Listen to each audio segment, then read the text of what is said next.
Just on time. The water boiled literally right as the timer ran out. Hello, everyone. Good to see you. Let me say hi, YouTube side. Also, I see Liz YouTube side. What the? Amazing. Okay. Liz, hello, Effable, Chocobo, Iya, Kelvin, Kareem, Oa Owl, Mr. Chan, Susan. I cannot read the Chinese characters in your name. They're very dense. Shooby Dooby, Hippos, Jello, I still say Shio. I don't know if I'm right. Shio Unicorn, Mika, Chu. Is that everyone? I think I got everyone in chat right now. Hello, welcome all of you. Great timing because now we can make tea literally like right now. Because the water just boiled. So we're gonna we're gonna go. If my hand cam will turn on. There you go. Come on, buddy. Wakey. Okay. Do I have any tea aficionados want to try guessing what today's tea is? You can maybe guess from... Well, I guess I've given other hints before, but I usually use this teapot for my black tea. I'm actually breaking the law today by using it. Well, it's dark as fuck. It sure is. Hold on. I'm like blanking really. Oh, this is a 大红袍乌龙. I've been kind of on a kick recently. It's one of the like 武一岩茶系列. I can't speak English today. I don't know what's going on. It's an oolong. It's an oolong, but it's like one of the really charcoal roasty ones that are pretty well known from the Wuyi mountain area, and you'll usually see them listed, I think, on English sites as Wuyi rock teas, because I guess yen cha is like rock or cliff. So these are usually very roasted, and so sometimes people can guess just from like looking at the leaves. But I've been on a kick because I realized that usually I steep it like this, like Gong Fu cha style, but I've realized that actually I think I get better bang for my buck on this tea when I steep it like in a teapot. And I don't know why. It feels like I'm breaking the law when I do that. Like, it feels like you're not supposed to. But I swear to God, I get deeper flavor. And I think it might be because this one is this 大红袍 is like a little bit on the cheaper side. I think my mom said she got it from me off 小红书. She was like, I saw this on 小红书, I think is what she said to me. And then she was like, yeah, it was like cheap. So I figured I would just buy it and see. So I don't know. I forget where my mom gets her tea from sometimes. I don't think this is the 小红书one actually, because that was a much smaller tin and this one came out of a bigger one. And Avoid, welcome. Hello from California. It looks good. I hope it is. No, I've been drinking this one a lot recently ever since I realized that the tea pot brewing method worked so well. I was like, wait a second, why am I putting myself through the whole like Gong Fu Cha steeping if I can just brew a big ass teapot and like drink out of it all day, you know? Like, why waste my time? But whatever. You can just what a cha what? What is that? What words is Mr. Chan using? Hold on. Oh my god, it's not even letting me. Twitch is not letting me copy the text. It's very irritating. Hold on, I want to see.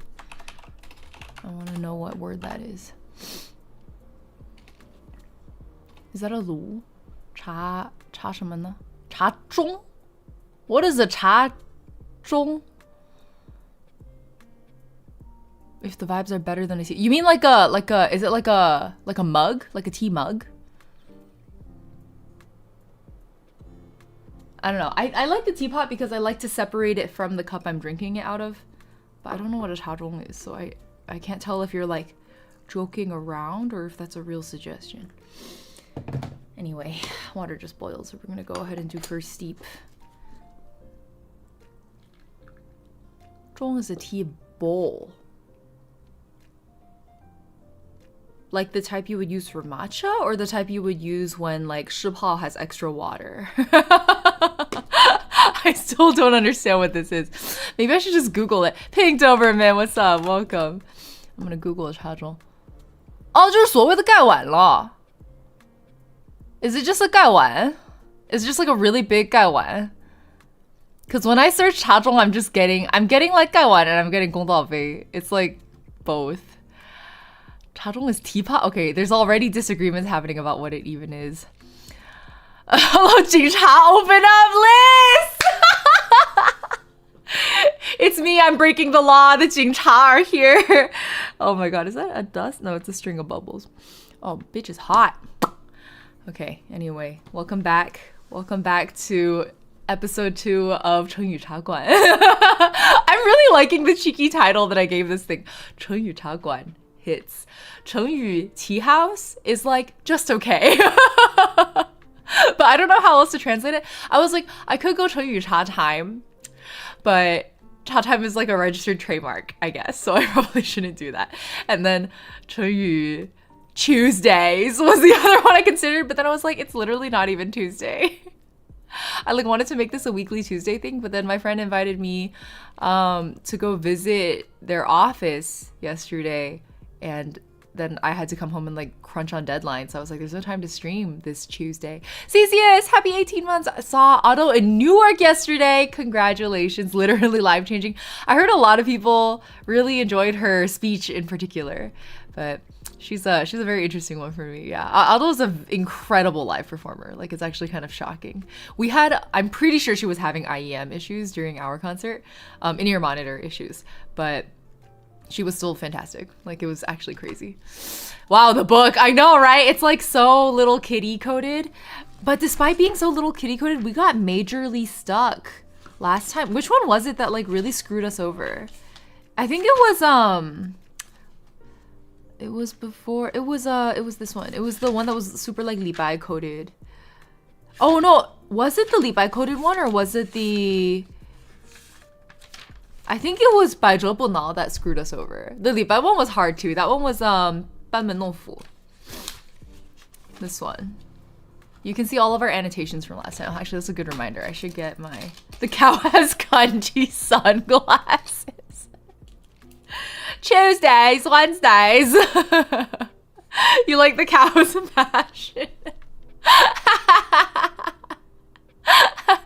You know, I've never even stopped to think about how goofy the cow looks on the cover. I've just been like, oh yeah, it's 7 open. Chinese school kitty coded. Yeah, it feels like high school in the West. That's fair. That's fair. I guess I don't know what Chinese high school books look like because I was only there for like 1 year of, well, technically 3 years of grade school. But 2 of the 3 years that I spent in grade school in China, I was in an international school, so it also doesn't count. First time at Chengyu Wednesdays, I'm having flashbacks to school in Shanghai. Wait, you were also a Shanghai student? That was me as well. Well, only 2nd grade. This is a book that I don't think this was part of my official curriculum, but I was like reading it on my own time on the side as a 2nd grader in Shanghai. But there's still annotations in here from, yeah, like these circles are from when I was 7. So, I don't know. Maybe things haven't changed very much from when I was 7, which is kind of reassuring in a weird way. Hope you've been well. It's good to see you. Hello, Figure. It's good to see you too. I think well would be a stretch, but I sure am coping and existing. And I think many days that is all I can ask for. At the very least, I'm very excited to promise you guys that I'm keeping up my monthly music upload schedule like pretty well. And I might beat the monthly pace even. My next one is going out next week, which I think is perfectly on time for every 4 weeks. But I have like 2 videos in the queue that are almost done. And then I might also just drop, for funsies, I sang Raise Up Your Bat, like the Deltarune song. But yeah, I guess I'll just drop that. I don't know. I'm like kind of in my head about it. I'm like, oh, it's a shit post. Maybe I shouldn't post it. And then I'm like, no, the whole point of me continuing this stuff as a hobby is to shit post into the sun, so I should do it. I should just drop it. I should just do it. You went to SAS. Oh, you were Puxi Camp. Wait, Dandy, I was an SSIS kid in Puxi campus. We were really close to each other. I was supposed to go to SAS because I'm American, but I couldn't because SAS is your guys' waiting list was fucking long. The SAS waiting list was so long. So then they were like, oh, maybe we should send them to BISS. Like I almost went to BISS instead. And then they were like, no, SSIS is fine. So I was with the Singaporeans because of SAS waitlist. I know, right? No way. That's crazy. It's like I'm having a school reunion on chat right now. The international students like community is pretty small, I feel like. But I don't know when you left, but I left the international school era pretty early, so I didn't really experience it. I went back a little bit. Do all the Shanghai international school kids know each other? When you go to international school anywhere in the world, the community is pretty small. There's not that many of you. So, and it's such a unique experience that I think you naturally, when you find out that somebody you've met also was an international school student, you kind of want to commiserate about it. Or not commiserate necessarily, like it wasn't a miserable experience, but it was a very unique experience. I left in 5th grade. I left in 6th grade. Yeah, okay. Comrade. Yeah. That's crazy. I went back a little bit. It was when I got into college, and I went to Wellesley College. It's a women's college historically women's college out on the East Coast. And I was in Shanghai the summer before, just because my family's there, so I used to go back to Shanghai a lot. And I remember the alum association put on like a meetup. They organized like a meetup for all of the people in Shanghai who were going to Wellesley. Or not just Wellesley, all of the Cambridge students. So people who went to like Wellesley or MIT or Harvard or any of the schools in that, like I don't know if BU and BC were included, but like those people, the Boston area. Well, I guess BU and BC wouldn't be included because they're not Cambridge. Wait, but Wellesley's not Cambridge either. So then why would, I don't know, whatever. But like the schools in that area. And we did a meetup, and like a whole bunch of the kids there, I think predictably were international school students, because like, I guess a lot of international school kids end up going to college in the US, which makes sense. But I don't know, it was interesting that I had like a micro reunion at that point. And that was when I realized like, oh, it was a really unique schooling experience. And I do feel like I can bond with these people over the fact that like nobody else could ever understand what that was like. We're international school survivors. I don't know about your school. Mine was full of rich kids and they were mean. Yup. There were many kids of like CEOs and founders, and they had a lot of money. And yeah, I don't know what was wrong with those kids, man. I don't know if mean is even the right word. Like, I was a pretty mean kid too. I think a lot of us were mean kids, but yeah, maybe mean is a good word. I don't know. They were just really condescending, really disrespectful, and really mean to their teachers in particular. Like, I was kind of a teacher's pet, and so I like 看不顺眼, you know, like I was like, how could you disrespect our exalted teaching staff like this? Ersan, hello, welcome to chat. I got this book when I was 7 and going to school in China. So it was probably just from a random, like, I don't know, like Xinhua bookstore or something. 2 of my friends happened to be Singapore internationals, found out they lived like 5-minute walk from each other. That is, wait, Singapore internationals as in like, when they were in Singapore, they went to international school, or what? Because Singapore is a much smaller city. In Shanghai, if you find out someone else went to another international school, you were probably like an hour from each other. Our buses bussed us out to school like an hour long both ways. So it's been a ride. This is what I mean by it's a very, very unique experience. It's hard to explain to people. I read a book about Chinese international school and it's called Parachutes. Oh, hold on. That sounds fun. I'm gonna look it up. Parachutes book by Kelly Yang. Modern immigrant story about 2 girls navigating wealth, power, friendship, and trauma. Oh, interesting. Okay, this sounds interesting. I guess this is after coming to the US. You live 2 doors down from a family who also went to SAS after we moved away. That is, yeah, that's crazy. That's actually teeny tiny. They're currently in America with me. Oh, wait, but like they went to international school? Oh, I think Jello's talking about international students, which is a whole other concept, by the way. completely different. Many international students, many, but not a lot, actually. Not most, but many also went to international schools, but international schools are a whole other thing. Yes, sorry, I got a little confused for a moment. Ia says, I didn't get to see the first episode. Do I need to have basic knowledge in Chinese, or is this beginner friendly?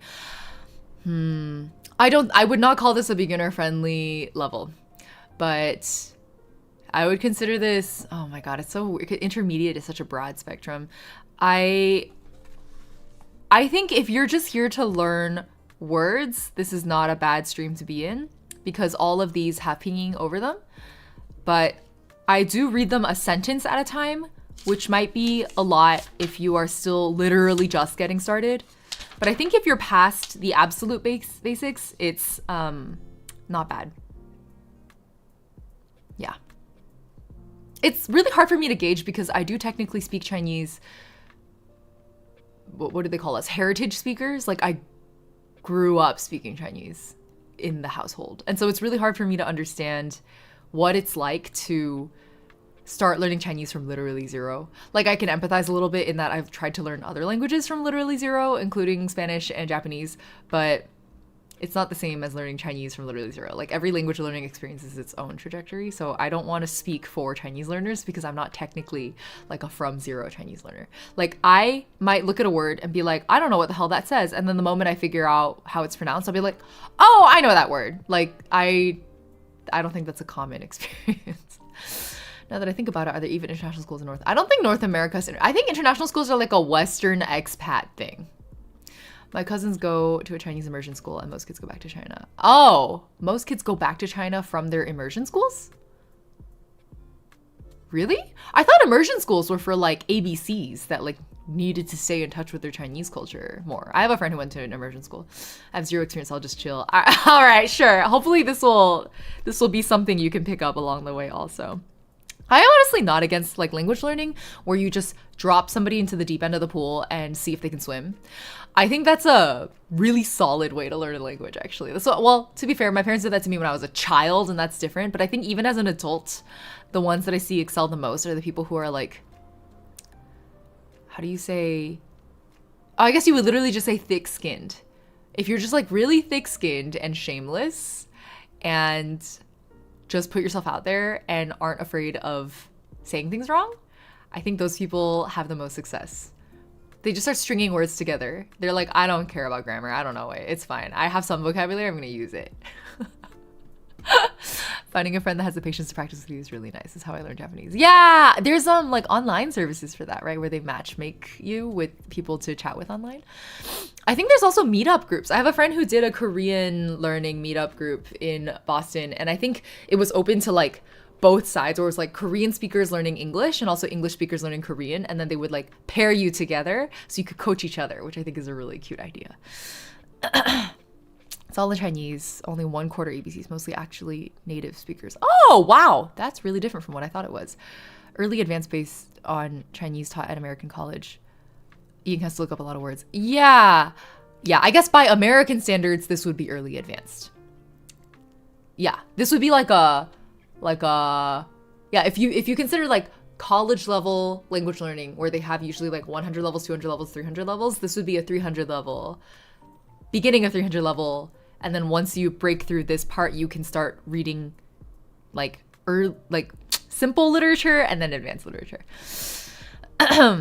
I missed the last stream. I assume trying to understand Chengyu for non-Mandarin speakers viewers might be fun on its own. So within some mysterious Mandarin, there might be funny, untranslatable sentences. Yeah. I don't think this is like inaccessible content, but I do think as a learning format, this may be a little inaccessible to people who don't have like some amount of basic Chinese. I do translate one sentence at a time. So I also realized, I think, is this like alphabetized? Hold on. It's like A's, B's, C's. Yeah, I think, damn, if it's alphabetized, it's like, maybe I should skip around a little more. But last stream we did, Ba Miao Zhu Zhang. This was the easiest one. This was, it had the most elementary Chinese to it. And it was about a farmer who well, I mean, the point of 拔苗助长 is you should not rush the process. You should go step by step and like be diligent, right?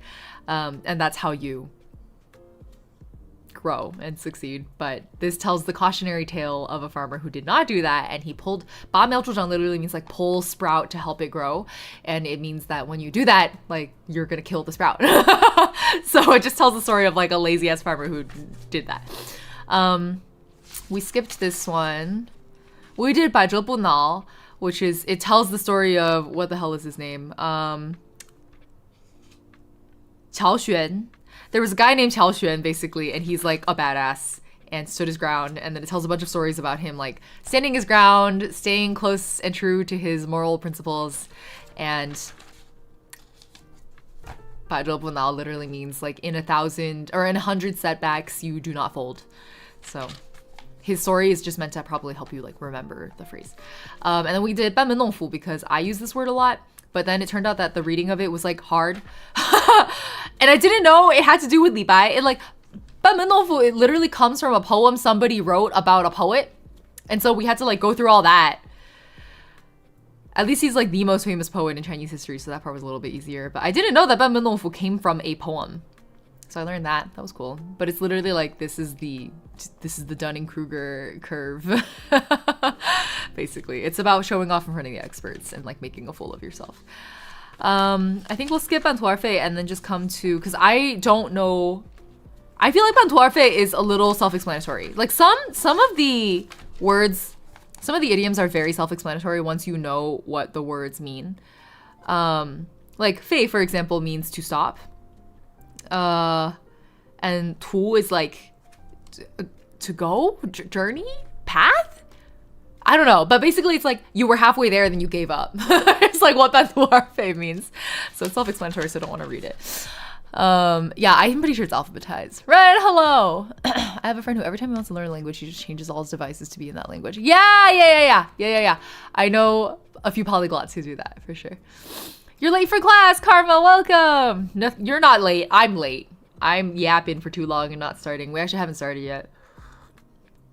That cat ugly as Mobius, you're so that's Garfield coded. Garfield is an ugly cat, you're right.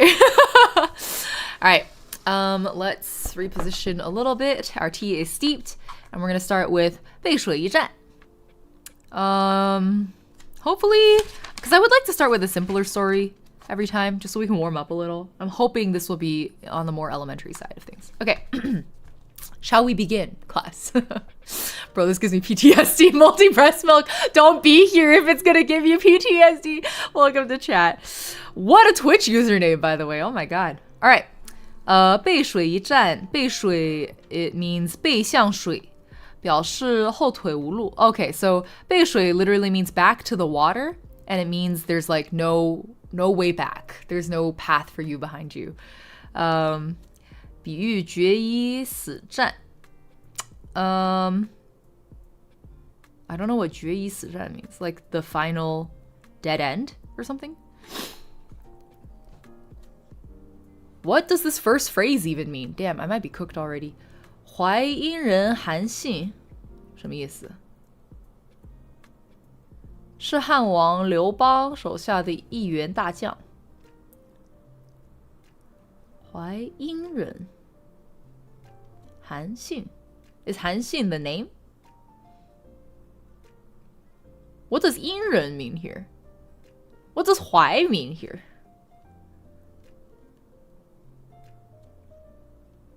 At least I know who Liu Bang is.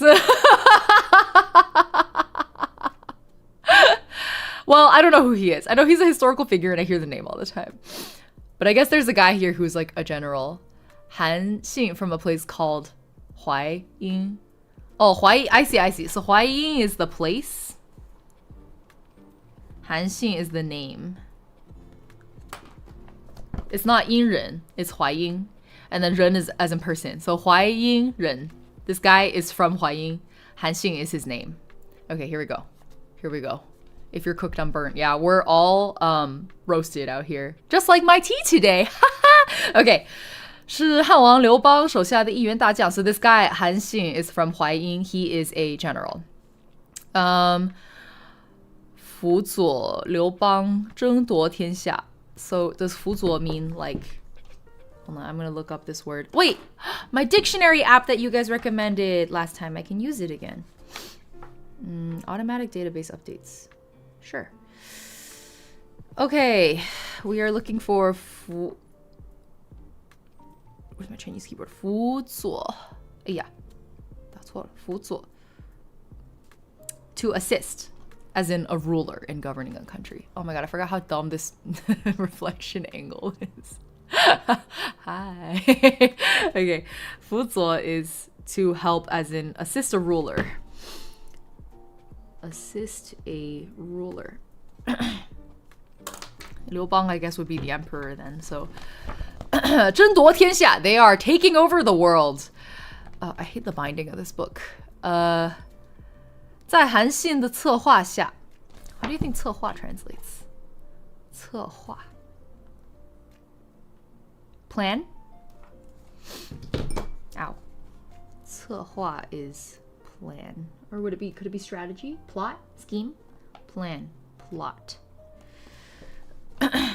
在韩信的策划下, 取关中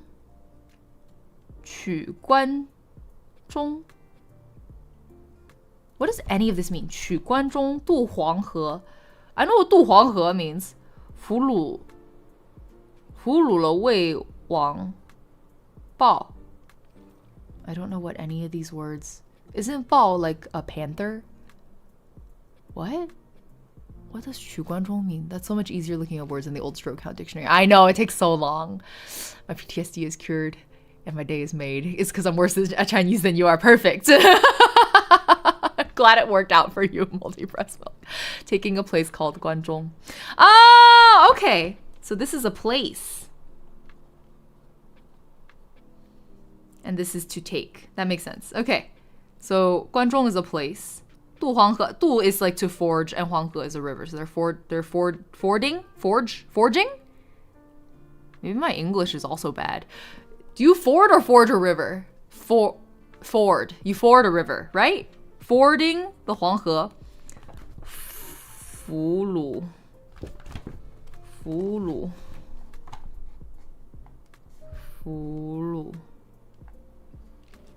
Captive. Prisoner of war. 俘虏了魏王豹. What the hell is the 豹 doing there? I can't even circle because of the binding. 俘虏. Okay. Take prisoner. Oh god, the binding of this book is so... You ford a river. Perfect, Karma. Welcome to chat. I'm learning English. What the fuck is fording a river? List that. You're allowed to learn English because you're French. Ford is wading across. Yes. Wait. My instincts say Wei Wang is like what, a title? But then Bao is out of nowhere? Because doesn't this Bao mean like a big cat? Hold on. Bao. Is that the one? Wait, I can't find this one. Yeah, like a panther. Is it a name instead? Multilingual learning experience. We're all Oregon Trail deprived. You never Chevrolet a river. Twi Fairy, welcome. Literally, what does that mean? What is Wei doing here? Which Wei is this? Hold on. Wei. Yeah. So this is a state. This is the ruler of that state. So then what the hell is Bao doing here?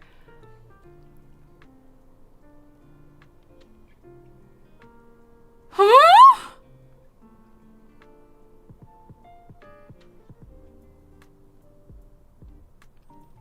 Could it be a name? Could the whole thing be a name?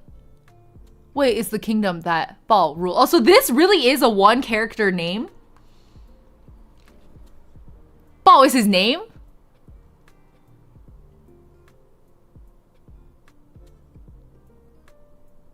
Why is it one character? Oh don't understand ancient China stuff, man. Okay, cool. So, 魏王报. These are 3 separate words. This is the nation. This is the ruler title. And this is his name. Making progress. 接着韩信率领部队继续向东进攻赵王歇. So is this another 赵王歇? Like 歇 is the name, 赵 is the nation, and Wang as in like 歇 ruled 赵国. I think that sounds right. Okay, so anyway, let me translate the previous sentence. Why am I so phlegmy? Ow. Let me get a cough drop. Where's my fisherman's friend? Where's my fisherman's friend? Ah, here it is. Do you guys know about this? I swear by this stuff. Every vocalist I know swears by this stuff. It's all good. I'm double studying, watching this on one screen, doing actual schoolwork on the other. Yeah, that's what study with me streams are for, right? It's kind of reminding me of Latin class, especially with circling the words. One character name asks Ying. Sure. The whole reason I chose a one character name is because it's like mysterious to have one word as your name. Like that's not normal. Terrible for translating 2,000 years later. Real. A Ricola girly. Ricola is more mild. Fisherman's friend is when you need to pull out the big guns. So, yes. You did a lot during middle school. What was wrong with you in middle school that you needed so much for sure? Oh, you just liked it? You just like to stim with it? Stream on a tablet to read the sentences, the laptop to interact with chat, the phone to also interact with chat, and looking shit up on Plico. Liz and I I think Liz and I are at a very similar Chinese level. At least reading. Alright, what was I doing? I was translating. 在韩信的策划下，取关中 Oh, that was a place. Okay. 渡黄河，俘虏了魏王豹. Okay, so we were talking about like the Han Xin guy from Huayin, right? In the last sentence. He was like a general under Liu Bang. He made a bunch of plans, and under these plans, he took a place called Guanzhong. He forded the Huanghe, the Yellow River. He took prisoner the ruler of the Wei nation, whose name was Bao. After that, he commanded the army to continue going east to attack the Zhao Guo emperor or ruler, because it wouldn't be emperor if it's not the king, the ruler of Zhao Guo, Xie. We made it through the first paragraph. Thought it was a cool name. Oh, yeah. I mean, it is, right? I don't know why I'm so phlegmy today, though. Weird. 赵王歇派军队同韩信正面交锋. So he's like, here's my army. We're gonna fight from the front. But what does 交锋 mean? Ow. My throat. I'm sorry. 交锋. To clash. To cross swords. To confront. All right. That's a banger phrase. We will annotate 交锋. To cross swords. Perfect. Hi, hello. 觉得很有意思，加油，谢谢 Anti-Hero. 韩信的部队在距离赵军30里的okay, 韩信的部队在距离赵军 Wait, you can use 距离 like that? I thought 距离 was just a noun. 距离 Or I guess 距离 is, hold on, 距离 and 距离 is that different? 距离 has it been li? Have I been using the wrong tone this whole time? 距离 距离 Oh my god, it's been 二声 this whole time. I thought it was 三声. I thought it was 距离 this whole time. It's 距离, it's different. Okay. So I guess you can use that as a noun. You could be like 多少距离 Oh shit, is that actually, has it been a verb this whole time? Oh, not a verb. Has it been a, wait, shit. What sentence? Wait. 还剩多少距离? No, that's a noun. How much distance is remaining? It serves the function of a distance. It is both a verb and a noun. Verb. That's crazy. I didn't know you could use it as a verb.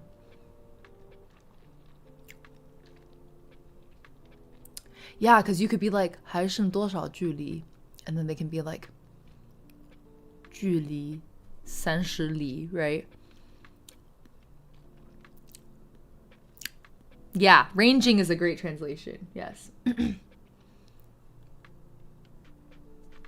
I like that. I like that better than the translations offered by Plico here. Wait, what? Oh, yes. Both a noun and a verb. Okay, anyways, 韩信的部队在距离赵军30里的地方安营扎寨。扎寨 What is 扎寨? Like pitching camp or something? I can't type, bro. What am I doing? 扎寨 Oh, I was right. Pitching camp. I had the correct context cues.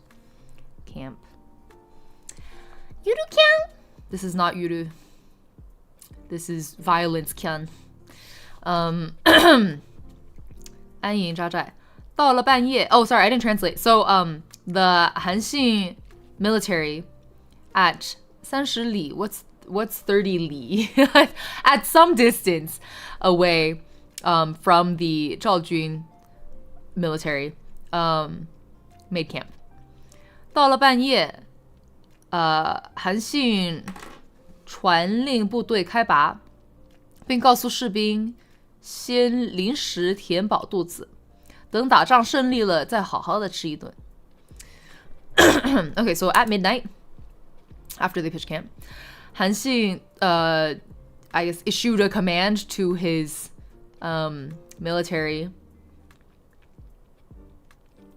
What would 开拔 mean here? Like to start moving? 开拔 Move out, yeah. Move out. And then told the soldiers to for now like eat their fill, and then after they win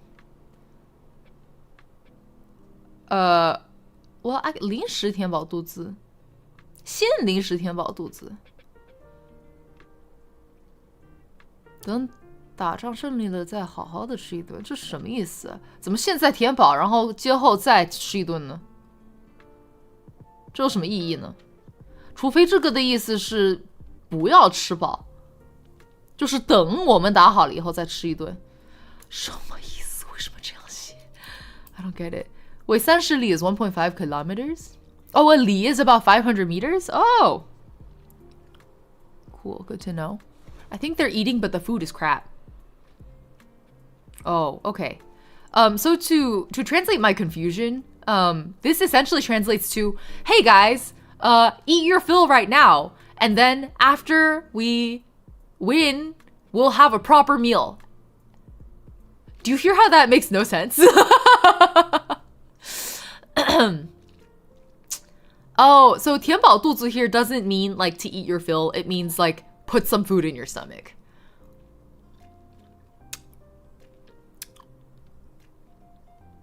Yeah, that didn't translate to me at all. Am I tripping or is there an orange colored background stain on the text? Yeah, there's a paw print. Do you see it?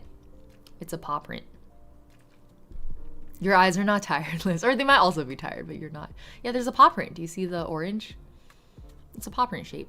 Yeah. Okay. So, 临时填饱肚子, as in like temporary eat a little something something. That's not how I interpreted it at all. Anyways, he's like, okay guys, go like eat a little something something, and then after we win, we can have like a proper meal. 随即韩信派遣2000轻骑兵 Is that like the cavalry? 趁夜秘密潜入赵军营寨附近。So, basically, then he commanded 2,000 light cavalry to secretly advance close to the enemy camp.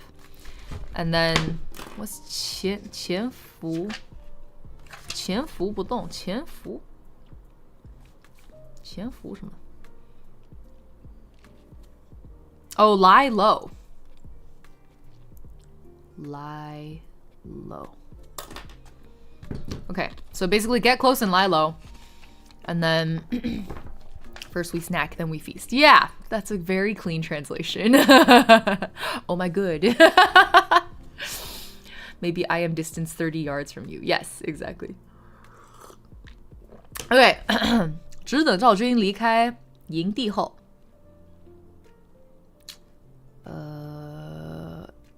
OK 立刻夺取赵营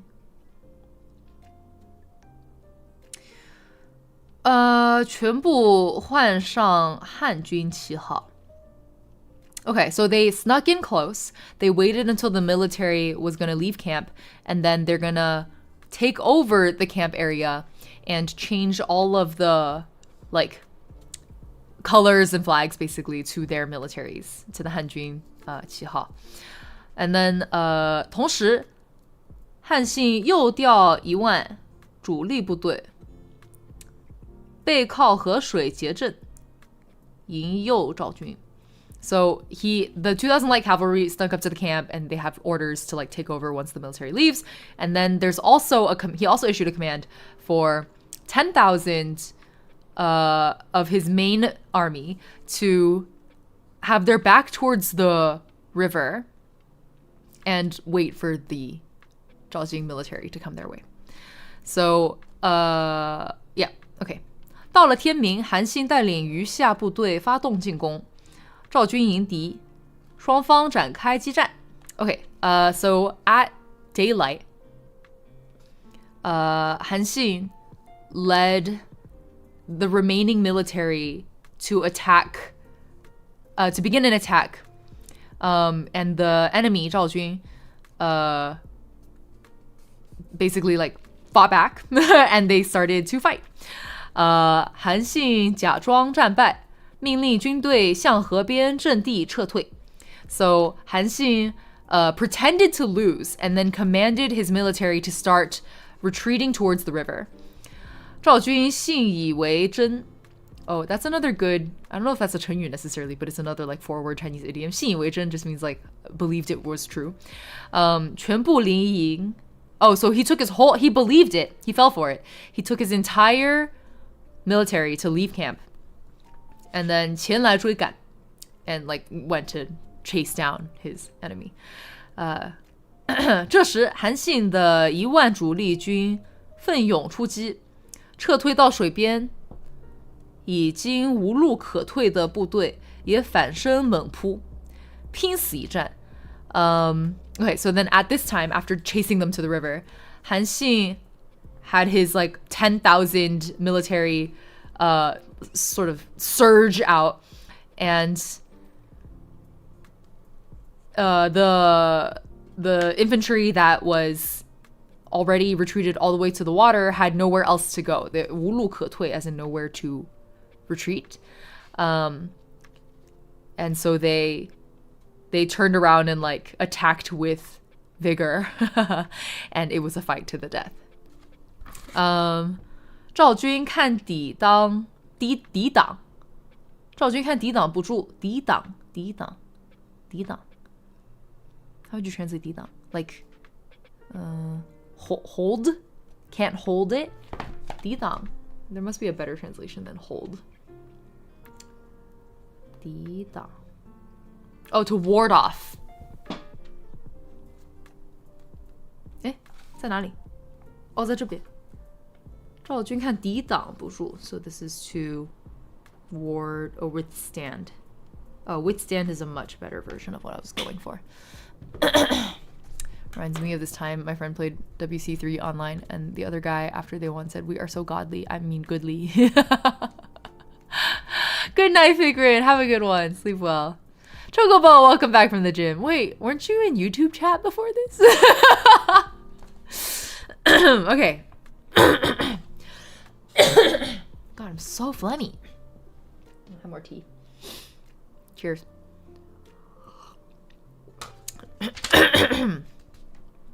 All right. 这要收兵回营. So Zhao Jun is like, I can't withstand this anymore, or we can't withstand this anymore. So we're about to retreat and go back to camp. And then 突然看到自己营地插汉军旗号. So he was like gonna turn back and run back to camp. And then he was like, oh my god. These are the enemy's flags. 原来是韩信所派的2000新骑兵已经胜利完成任务. So turns out it was Han Xin's 2,000 light cavalry, light infantry, light cavalry. I don't know. It should be cavalry because they're 骑兵. 已经胜利完成任务. Succeeded in their duty, which was to sneak into camp and take over. 赵军顿时慌了手脚. 四散奔逃. So 赵军 they basically panic and they like disperse in all 4 directions. 汉军乘胜追击, 打了一个漂亮的大胜仗. So the Han military, they like took advantage, like while they were winning, they chased everyone down and like had a beautiful victory. Had a beautiful military victory. There we go. Okay. So much of Chinese history is just like ancient China military stuff. 庆功宴上, 将士们向韩信请教. So I guess in the like celebration meal, the 将士 would be what, the commanders, went to Han Xin and asked for advice, I guess. 背水布阵是兵家大忌. 将军为什么明知故犯却又偏偏取得胜利呢? I need a moment to digest this sentence. I don't think it's crunching through my head correctly. Let me do the steep first.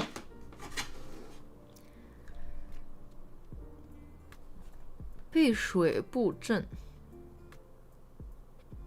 What is the 布阵 here? Let me start there. And then what is 大忌? Is it like a bad thing? Hold on. 布阵. To deploy troops. Yeah, there's a lot of like not relevant. Deploy troops.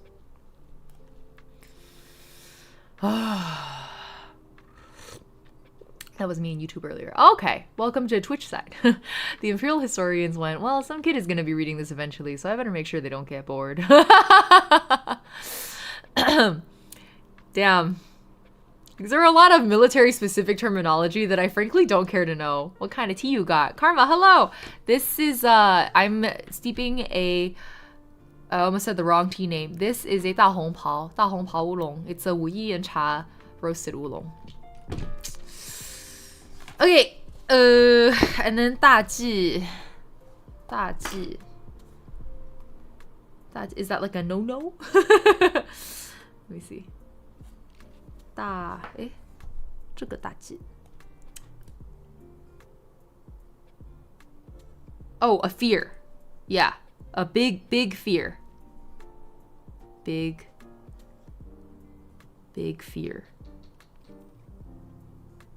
Okay, so basically like deploying your troops to have their backs to the water is like a big military fear. Like we don't want to do that.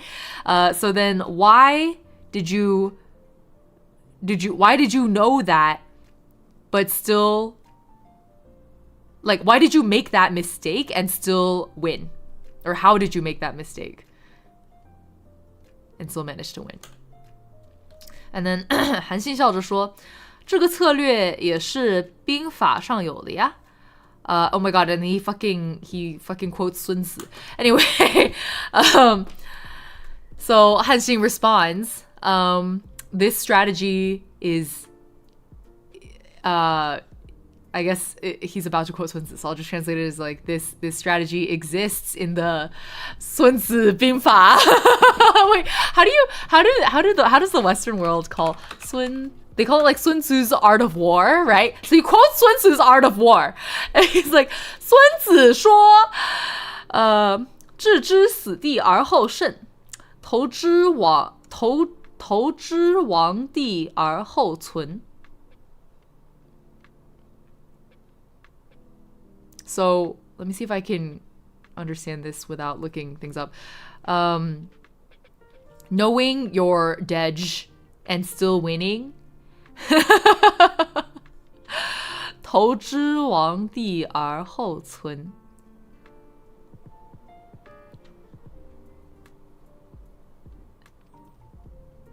It's like when you know you're gonna die.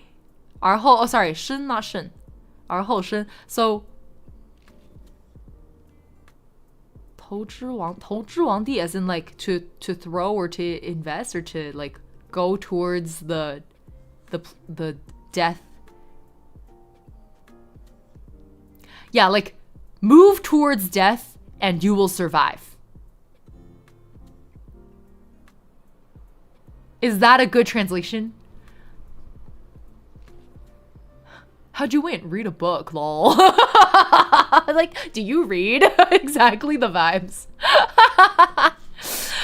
Nyan food, hello. 大红袍 is great for milk tea. That's such a 奢侈 way to use 大红袍, but I appreciate it. Nyan food, I'm gonna mod you just because we don't have VIPs on YouTube.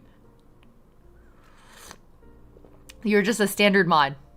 I just wanna, it's the equivalent of a mod badge. Don't worry about it. Hello, Nyan. It's good to see you. If you read the line afterwards. Oh, okay. 只有让士兵们无路可退，他们才能够鼓足勇气，誓死杀敌，以求生存呐。Okay, so hopefully that was an adequate translation of the Sun Tzu Bing Fa, which is Sun Tzu's Art of War, which is run towards death, and ye shall survive. When you realize ancient civilizations have their own ancient civilization, exactly. The Tale of the Empty Fort and the Dude Who Scared Off an Entire Army. Yeah. That was my one of my favorite Sun Tzu stories. Or that one's Cao Cao, isn't it? It's like Cao Cao quoting Sun Tzu. I don't know what mods do. Standard mods don't have to do anything. Standard mods on YouTube are just VIPs. Just think of it as a VIP badge. Mostly just read chat. People are nice and behave 99% of the time. Liz is a managing mod. Let me make sure. Yeah, that is correct. I wish YouTube would give us like VIP badges, but instead people will just show up in chat and then get jump scared by a mod badge. Okay. Let me finish that translation. So I translated the Sun Tzu line, which was run towards death and ye shall survive. And then the next sentence translates as only when you give your military no option of retreat. Only then can they drum up the courage. So 鼓足勇气 would be like drumming up the courage. 誓死杀敌. What is the 誓 here actually? I don't know this word. 誓只想搜这一个字哦。哪里呢？下面是个言字，是这个吗？是这个。是 Oh, it means an oath. Very basically it's kill or be killed, I guess. 誓死的杀敌，以求生存，以求生存 as in like 生存 to cling to survival. Yeah. So this translation would be only when your military has no option of retreat can they drum up the courage to fight to the death in order to cling to survival. Yeah, there we go.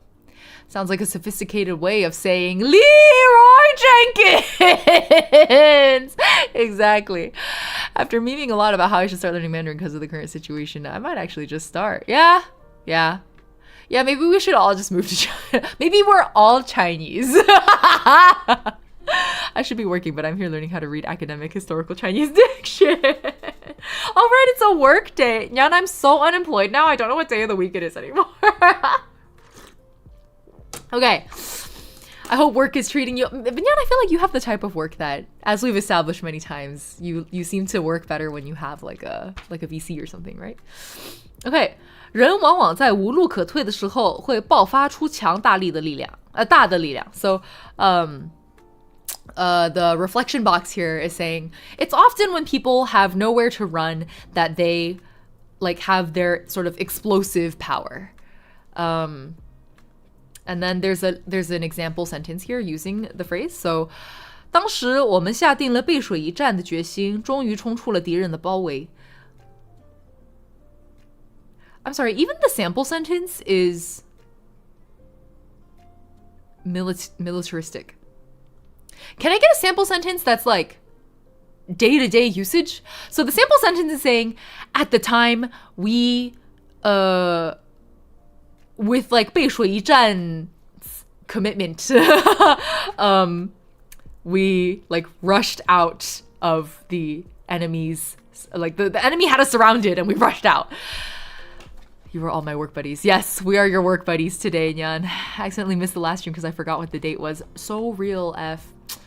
Can I get a yeehaw from my fellow unemployed people in chat?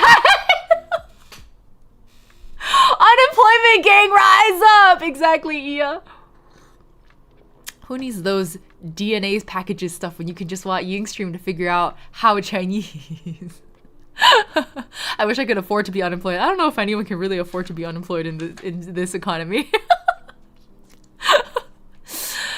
Yeehaw, glazed avocado! Thanks for the follow! Incredible first time chat is to yeehaw with your fellow funemployeds. Unemployeds, funemployed. What's the difference nowadays? Okay, let me see if I can find a 背水一战 like not military example. Okay, 背水一不是是背水一战哎呀打错了背水一战来 I don't need your fucking AI overview. Why is AI overview hitting for the Chinese searches now too? Okay, 百度 help me out. 百度百科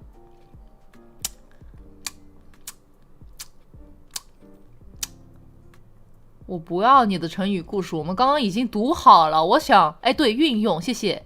成文用法，等一下哦。挫折也有两重性。I don't know how to read 两重 is in twofold. 挫折也有两重性，它可以把人置于死地，也可能使人置于死地而后生。Oh my god, they're quoting 孙子 again. 他只有背水一战了。OK， 挫折也有两重性，它可以把人置于死地，也可能使人置于死地而后生。他只有背水一战了。这个用法。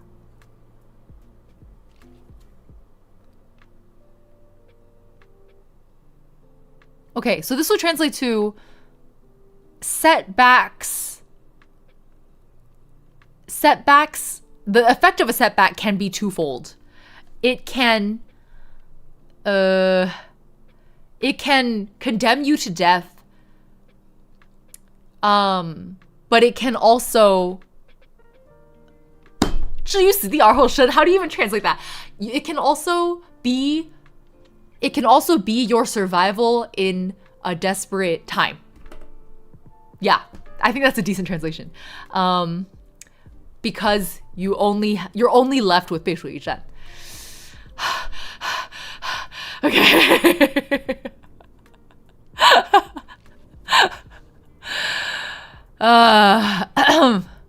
Hold on. Chat was like moving for a moment and I was not reading.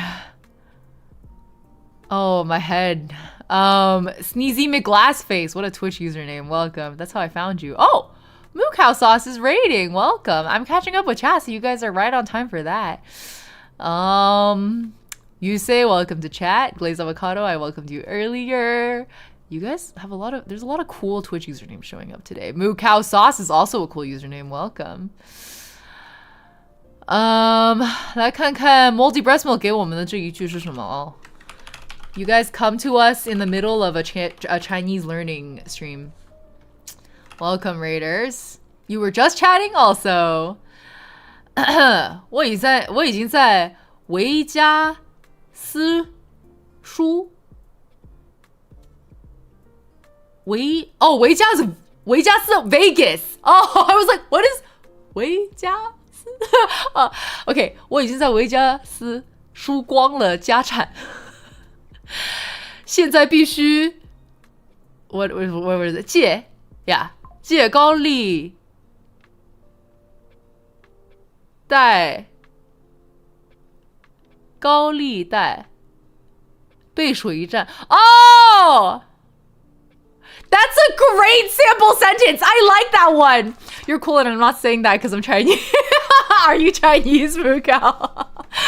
The Chinese handshake happening in chat here. Except we've already determined everybody's Chinese, actually. We should all just be Chinese. Did you know it was that easy? 高利贷 is high interest loan from loan sharks. Yeah. Okay, you guys have... welcome, Raiders, first of all. Mukao, I hope you had a great stream. What were you chatting about? Were you guys just like hanging out?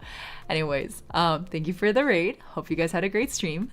You catch us in the middle of a Chinese learning stream. Moldy Breast Milk here has just given us a fantastic sample sentence because I was looking for a better sample sentence for the like idiom, the Chengyu that we were learning just now. So we read through the entire like 背水一战 story.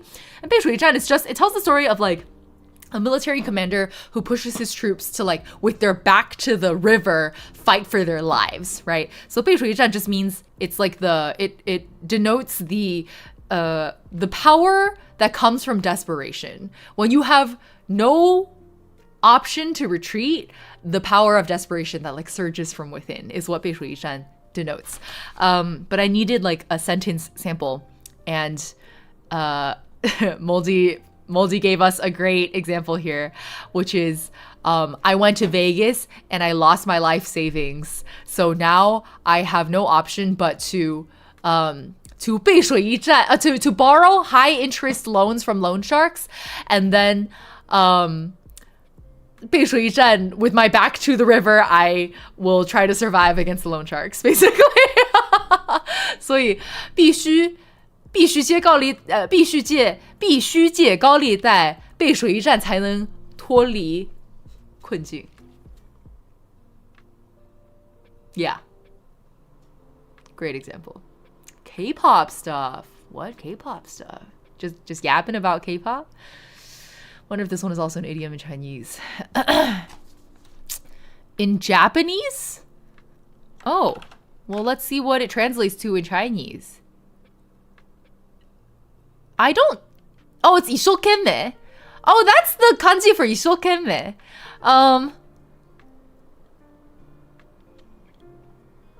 Let's see if it... I don't think the ken kanji is Chinese. Like, I don't think you can read that in Chinese. I don't think it's a Chinese word. Similar English saying would be burning one's boats. Yes! I think burning your boats is probably the best translation for this one. Yeah. Because it's like doing it on purpose, right? Okay, cool. That's fantastic. I'm gonna actually just go ahead and write burning your boats. I prefer idiom to idiom translation, honestly. Can we catch up? Here, what would this one be? 班门弄斧 would be like, honestly, 班门弄斧 is mansplaining. Okay, and then what else did we do? We also did 百折不挠. Is there an English idiom or saying? 百折不挠. In the face of 100 setbacks, I do not fold. It doesn't have the same.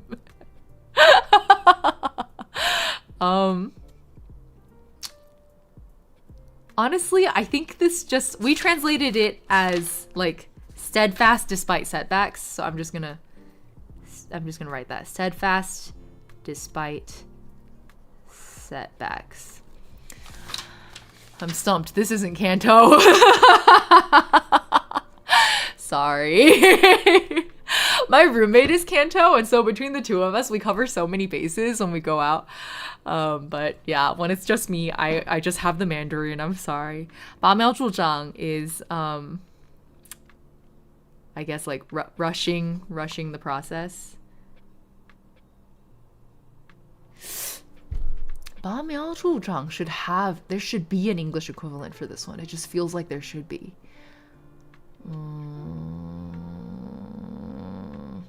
What is an idiom for standing one's ground? Yeah. Standing your ground. I think that's a very close translation. But standing your ground doesn't necessarily carry the setbacks connotation. Do you know what I mean? Like,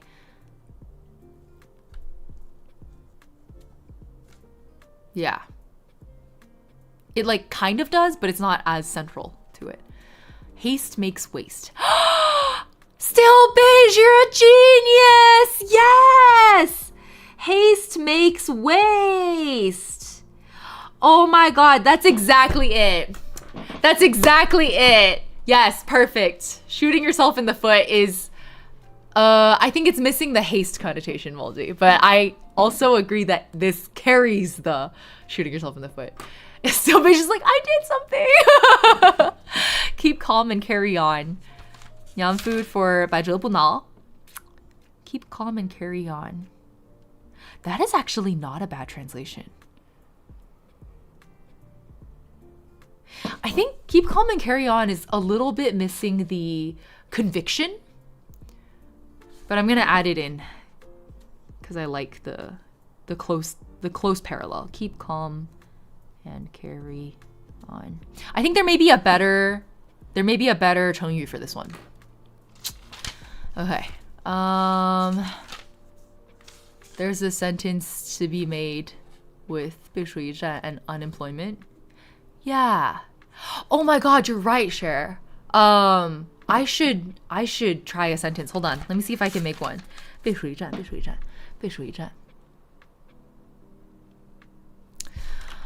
If it's like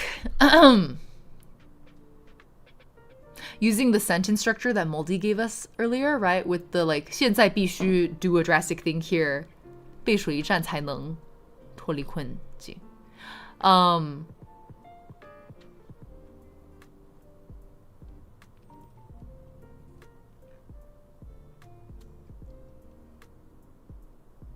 It's something along the lines of like 我离职的原因是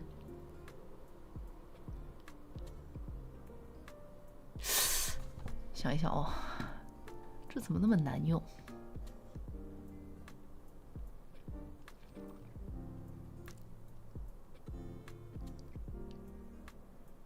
我觉得比背水一战容易用的反而是那个，就是孙子兵法的那句，死地置于死，置于死地而后生 is like it's like an easier phrase to use than, like it feels redundant to 背水一战 at that point. Because what I wanted to say was like, 我离职的原因就是所谓的置于死地而后生，就是希望自己能背水一战的置于死地而后生。Is that an acceptable sentence?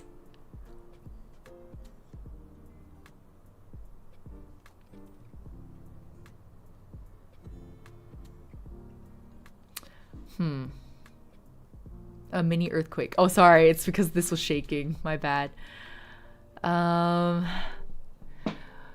为了实现我的梦想，我 unemployment statement 哦也可以，但是我也没有梦想。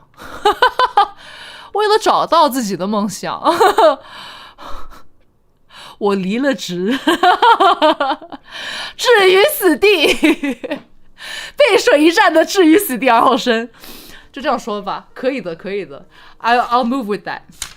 That is an acceptable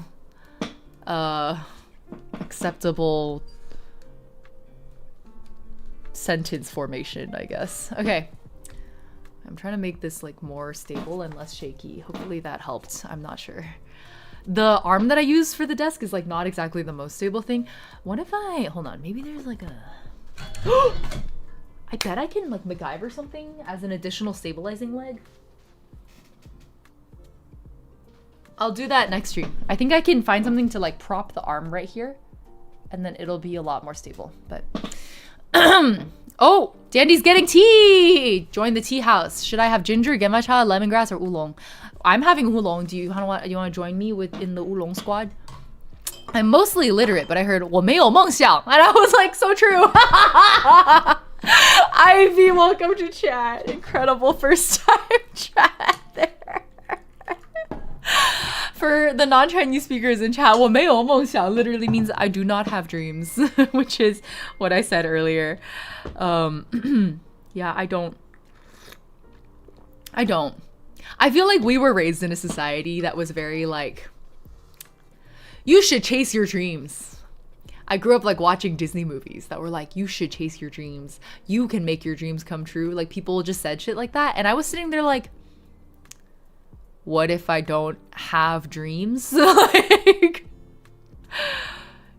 and I think a lot of my 20s was just coming to terms with the fact that like, it's okay to not have dreams, actually. I think it's okay to want to live like a mediocre, normal life where you just kind of do your best and try to help the people around you and like do what you can for the world. And it's nothing flashy and it's nothing very dramatic. It's not becoming the president of the United States and therefore also a war hero. It's none of those things. Like maybe I just want to live a really normal, understated life, you know? I think that's okay. What did you want to be when you were young? I wanted to be a librarian. I still kind of want to be a librarian. And then I found out that you have to get a master's in library science. And I was like, maybe I don't want to be a librarian. Kimbo, welcome to chat. When I was young, I wanted to be a journalist. I wanted to, and then as I grew a little older and I understood a little, and I like interned in the news industry and whatever, it converted more into I want to make documentary films. And I think that is still kind of true. I still really enjoy documentary style filmmaking, but not very good at it. That's okay. That's a skill I can easily skill up on. I think I grew up like watching people who made short films. I was like a huge Wong Fu fan, for example, like sketches and short films. And I thought, oh, maybe that's what I should do. But then I realized I don't actually enjoy that kind of filmmaking. Like I like documentation. So for a while it was like documentarian, but I wouldn't call that like a dream, you know? It was just what do you want to be when you grow up? Oh, a journalist. Like, it's not like a life passion, but it's like would be nice kind of a thing. The younger millennial life path. The zillennial life path, indeed, is to just live a normal fucking life. Like, leave me the fuck alone.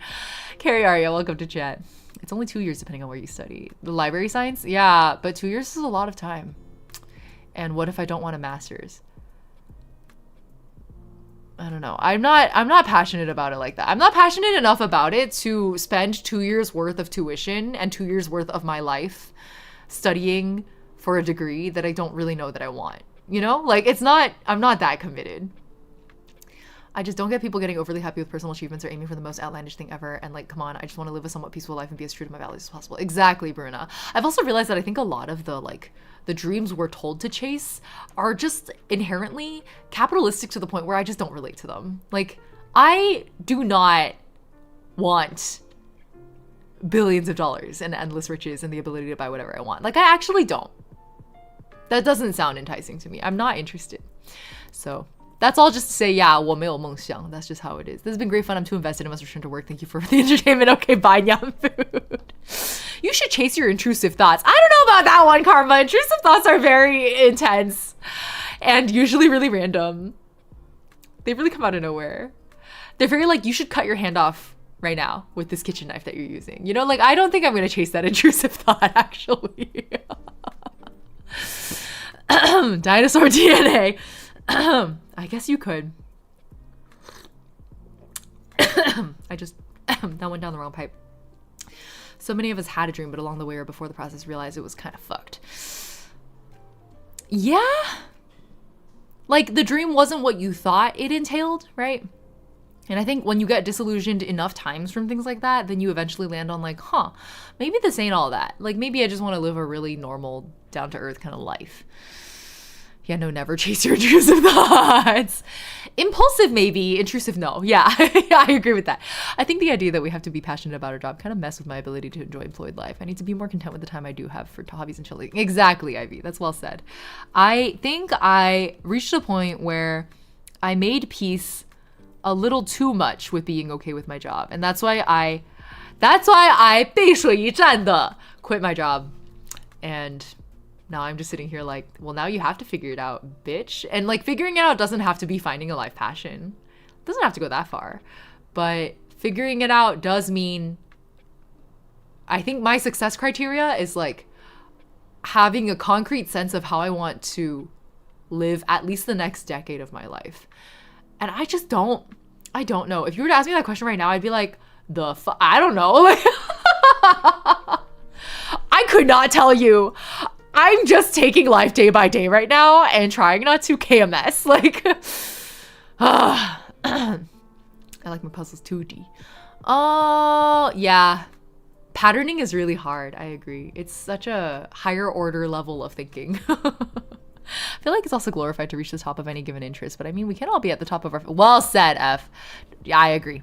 I think pushing to be I want to be the very best, like no one ever was, is like a really toxic mindset, actually. I love you, Ash Ketchum, but I can't be like you, and I should not be expected to be like you. Let's put it that way. I think it's super valid to want to be the very best, like no one ever was, but I also think it's very okay to not want to be the best, like no one ever was. Forget a 5-year plan. I can't even plan dinner. Exactly. Oh my God. You are my people.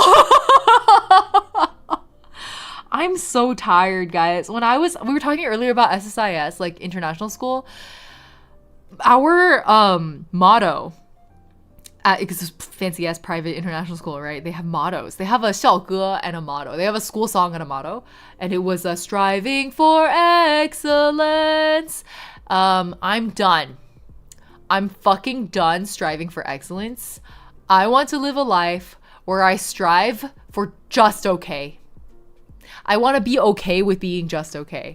Like that's what I want to get to. And I'm just not mentally there yet, right? Like I still spend every day going like, damn, I should be better than this. And then I'm like, what does being better mean though? Like why? What's the point? So I'm just caught between those two thoughts right now. I'm doing the librarian thing because I realized in my previous career that I need to feel like I'm helping people, to not want to KMS at my job. Now I feel like I help my community, so it makes me feel better. Yeah. I think what I realized is that I didn't have to be, like, my title didn't have to be librarian. I think there are other, like, library technician jobs, for example, do not require a master's in library science. So I've been looking a little bit into, especially given the intersection of my like documentarian things that I enjoy, and also helping the community, and also just I'm a very strong communicator and presenter.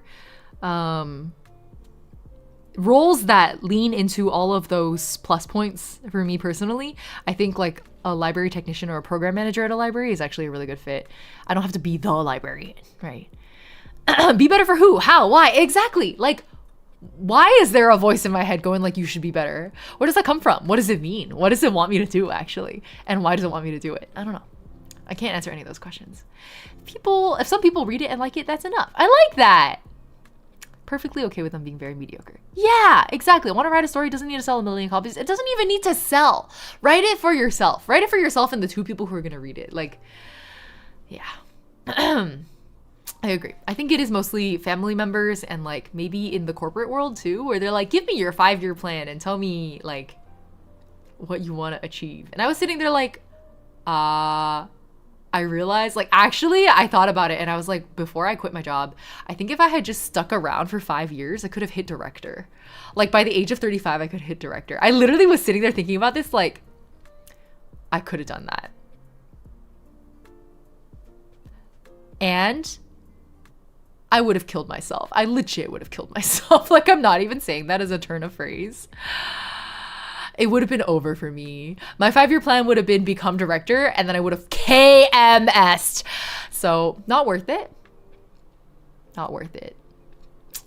I don't think this has anything to do with imposter syndrome either. Like, this isn't the I can't do it or I don't deserve it, right? Like, that's a whole other thing and should be talked about, but it's a very separate conversation. This is very much just like a, well, I don't want to do it, actually. What about archivist? Kelowna, welcome. There aren't that many archivist jobs. I guess I could volunteer. I could go to the library and see what volunteer roles they have. But there, I don't want to like, yeah, I don't know. We'll see. I'm still just kind of cooking on it right now. Yep. Hope you're okay now. That's another thing, Karma. People say things like that and they don't want, people say that and I realize that you are not a fellow KMSer. You know what I mean? Because the fellow KMSers know there's no such thing as being okay. You will have a KMS voice in your head for the rest of your fucking life. Being okay means learning to get used to it. There's a guy in your head who out of nowhere will be like, you should KMS. That's just, it's there. You have to live with that guy in your head for the rest of your life. You have to stop trying to evict them. They live there. They are part of you. I want to be wrong. I'm sorry, Karma. It's there. It will be there for the rest of your life. And living your life as a KMSer means you get used to them as a perpetual tenant in your head. That guy is an asshole and really fucking annoying. But like, since when do we live a life that is devoid of assholes? You know, like there are assholes all around us. And I think that a much more helpful way to approach it, instead of thinking like, someday I'm going to evict this guy, instead of chasing a goal that is actually impossible, I think we're better off chasing a goal that's like, this guy's really fucking annoying, but he is a denizen in my head. They do live here. And either I KMS or I get used to that. And so I'm gonna choose to just I'm gonna get used to this fucking squatter in my head. They don't pay rent. They're just there. I don't think this is dark, Ia. To me, this is hopeful messaging. To me, learning to live with the KMS guy in your head is the most positive thing you can do as someone who has a KMS guy in your head. I think that's actually a very hopeful approach. I would rather be practical and realistic and hopeful than delusional. And I've realized that the message that this is why, because like the predominant messaging around like KMS ideation is set by people who don't understand it. And so they try to tell us, hey, you shouldn't want a KMS. KYS. You shouldn't want a KYS. And you're sitting there like, yeah, but I've lived like 30 years and there has never been a day that I didn't want a KMS. And they're like, oh, then there's something wrong with you and you should go like get a bunch of drugs and therapy until you don't want a KYS anymore. And so you go and you get all these drugs and therapy. And like at the end of it, you're like, hey, how come I still want a KMS? Like, I guess I can't be fixed. So I guess I should just KMS. Like, that's the worst possible outcome. And I think that's where a lot of people end up. And it's just so unhelpful. Like, I wish the people who didn't understand what it's like would just shut the fuck up.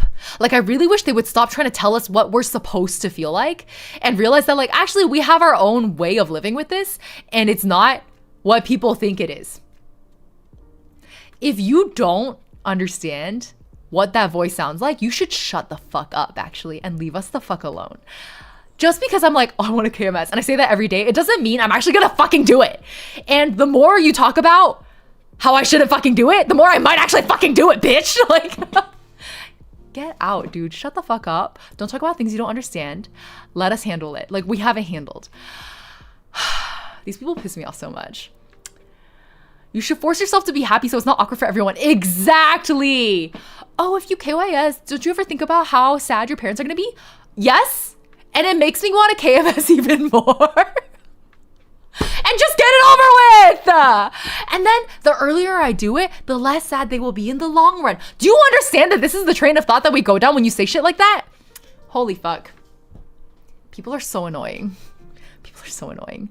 Well, I appreciate my psychologist's goal that isn't don't do the bad thing anymore. Let's do the things that feel right instead. Yeah, it's about learning to live with the annoying guy in your head. There's a metaphor that my coach uses, which is you're a bus driver and there's like a really annoying, loud, stinky guy on the bus with you.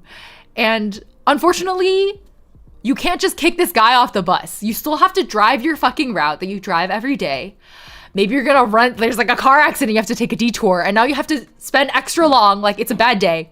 Now you have to spend extra long driving this fucking bus down a route that you don't usually drive, so you're not familiar with it, and there's this stinky loud guy on the bus with you. And you just have to deal with them. You just have to deal with them. And it sucks.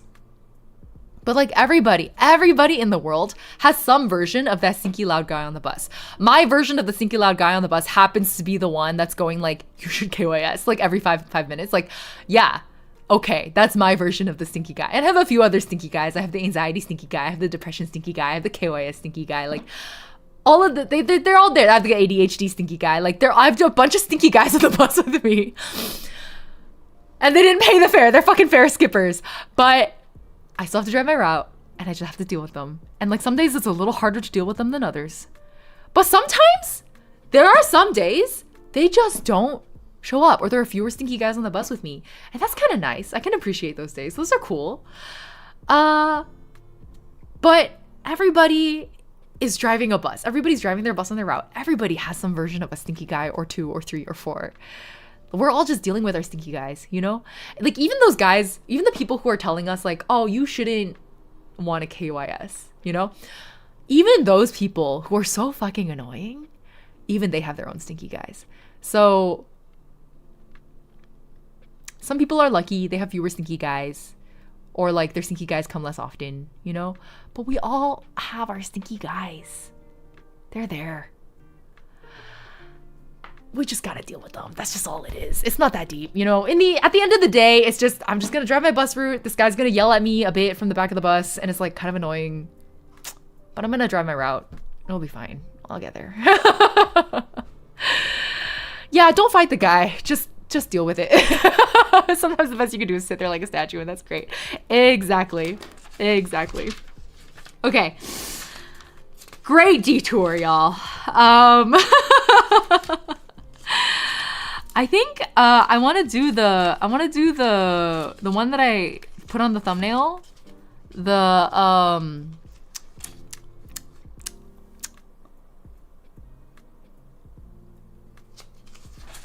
What is it? Hold on.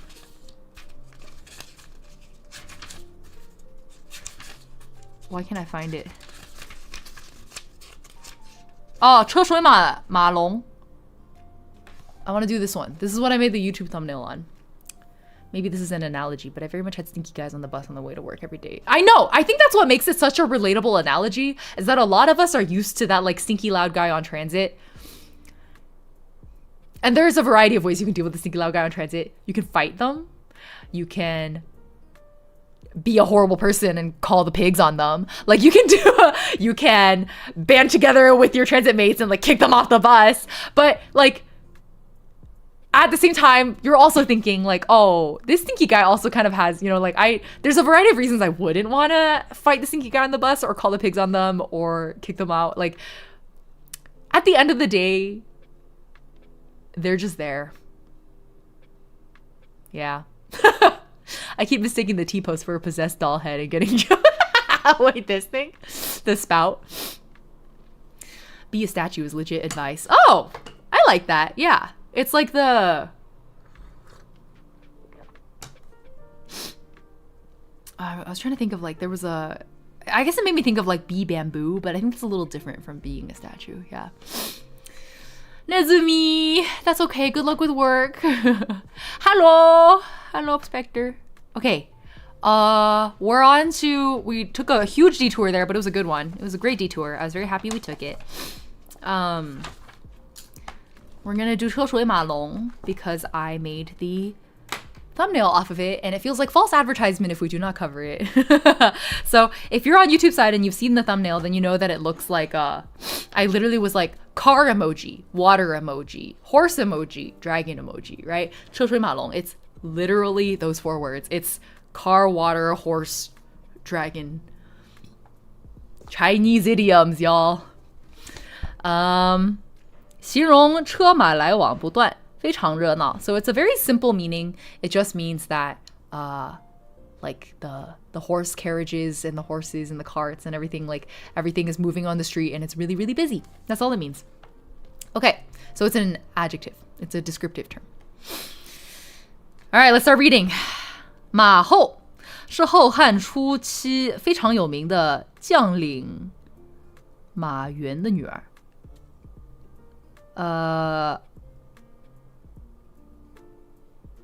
Is that her name? Oh my god, Ma Hou is a name. That's a cursed fucking name. I'm so sorry, girl. Okay, so her name is Ma Hou. And she, there's like, yeah, in like the Han Dynasty, there's like the post-Han, early post-Han Dynasty, there was a famous commander, Ma Yuan. His daughter's name was Ma Hou. And then, she emperor. Oh my god. Okay, she entered the imperial palace and became a concubine. Wait, is Fei is concubine, right? Like it's not empress? Because that's Huang Hou. Yeah, okay. 因为她贤德聪慧. Wait, what's 贤德? Let me look it up. Love taking Chinese literally, I know, right? I think add oil is a great I think add oil is a great tattoo. Hold on. 贤德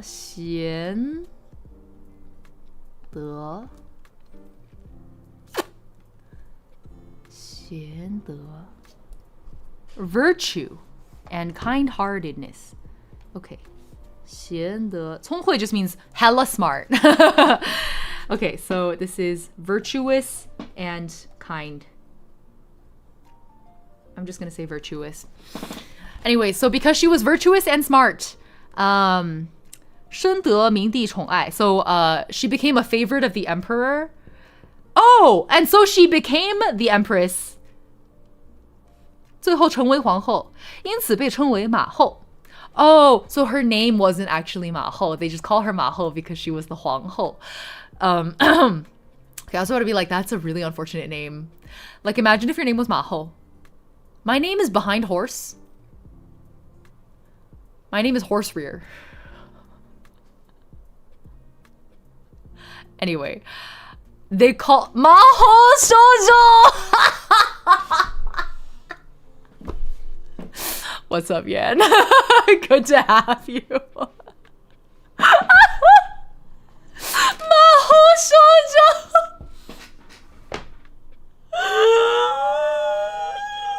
It's a family name. You just thought it was unfortunate because Mahou. Like Mahou Pao.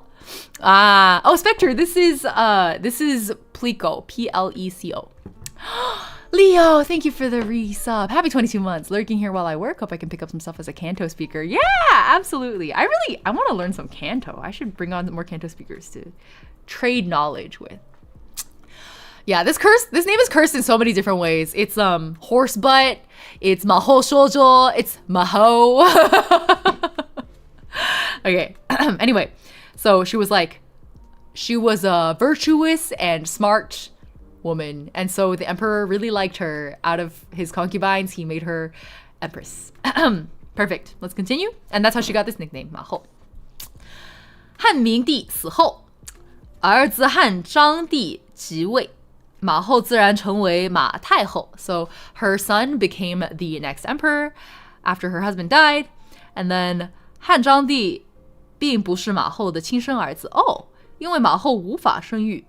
所以领养了贾氏的一个儿子。Oh, 哦，也就是这时候的汉章帝贾氏。So she adopted a son because she was infertile. But what does 贾氏 mean here? Is that like a proper noun? Am I wasting my time looking it up? Hold on. Let me see if I can find this character at least. This one? Surname. So I guess this is a last name. Name. And then is 氏 like a title?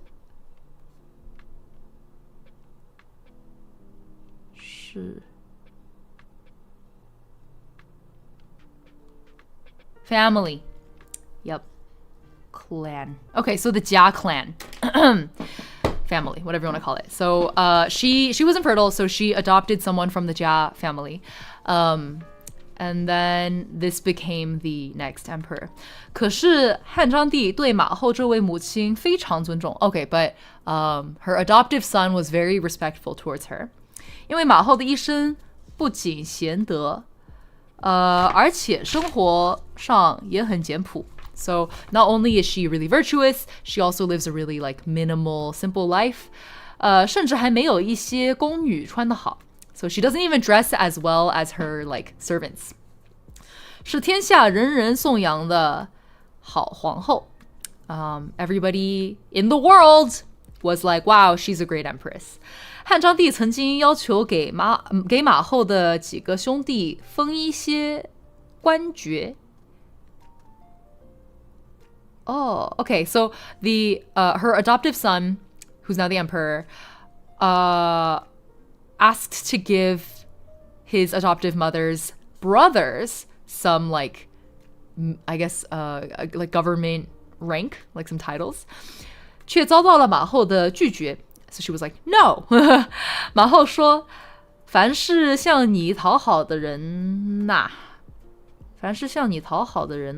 一定有他们谋求私利的目的. What is 谋求?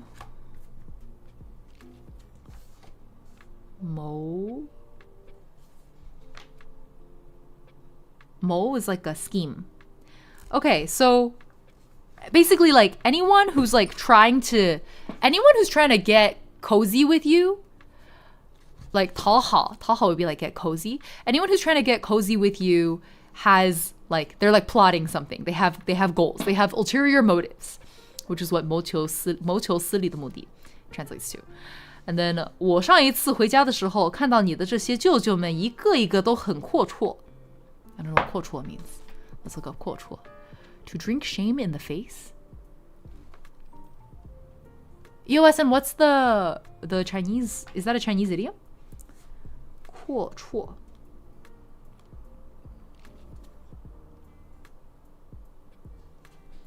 Liberal with money. Okay, so big spender.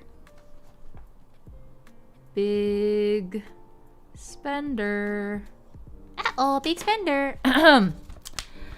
来来往往拜访的客人，真算得上是车如流水，马如游龙，非常热闹.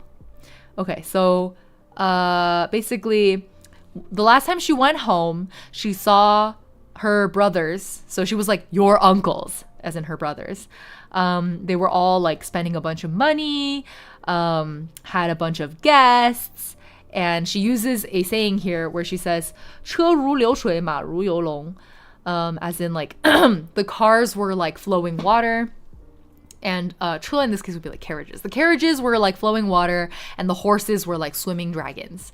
So that's where the horse and the dragon and the water and the carriages of this saying come from. Anyways, she's like, anyways, it was lit. 非常热闹. 我还看到他们的佣人们个个穿着华丽，十分气派，而我的马车夫根本就同人家没法比较. So she was like, I also saw that all of their like serving staff, like their servants, were all dressed really extra. But my carriage guy, like the guy who handles my carriage, couldn't compare.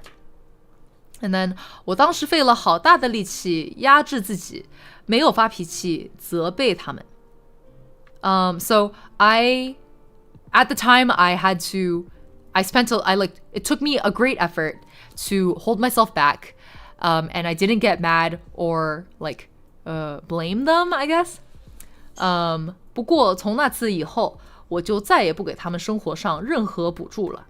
But ever since then, I've stopped giving them any like assistance, living assistance, as in like euphemism for spending money, or like other help with their life.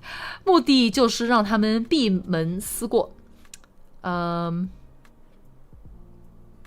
Interesting.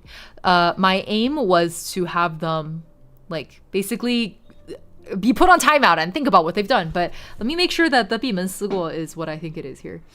I haven't heard that phrase used before. 閉門思過. Okay. I guess 閉門 they're two separate. So 閉門 literally means to shut the door. In which case 思過 is, I guess, it's literally what I thought it was, which is like close the door and think about what you've done. 思過. To ponder. Yeah, so I was right. She was like, you are put on timeout. Was that a passcode reveal? Maybe. I change it every month, so it doesn't really matter. I have one of those reminders. I'm very not sensitive with my PIN, unfortunately, which is not a good thing. So shut the door and think about what you've done. 你现在还要给他们分封什么官爵? Let me make sure 官爵 is right also. Oh yeah, I keep flipping. Where is it?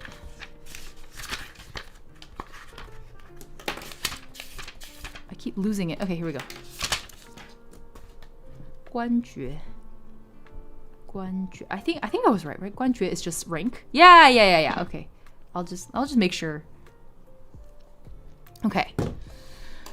So she's like I held back. I didn't get mad at them. I stopped giving them any assistance, and it was just for them to like be put on timeout and ponder what they've done.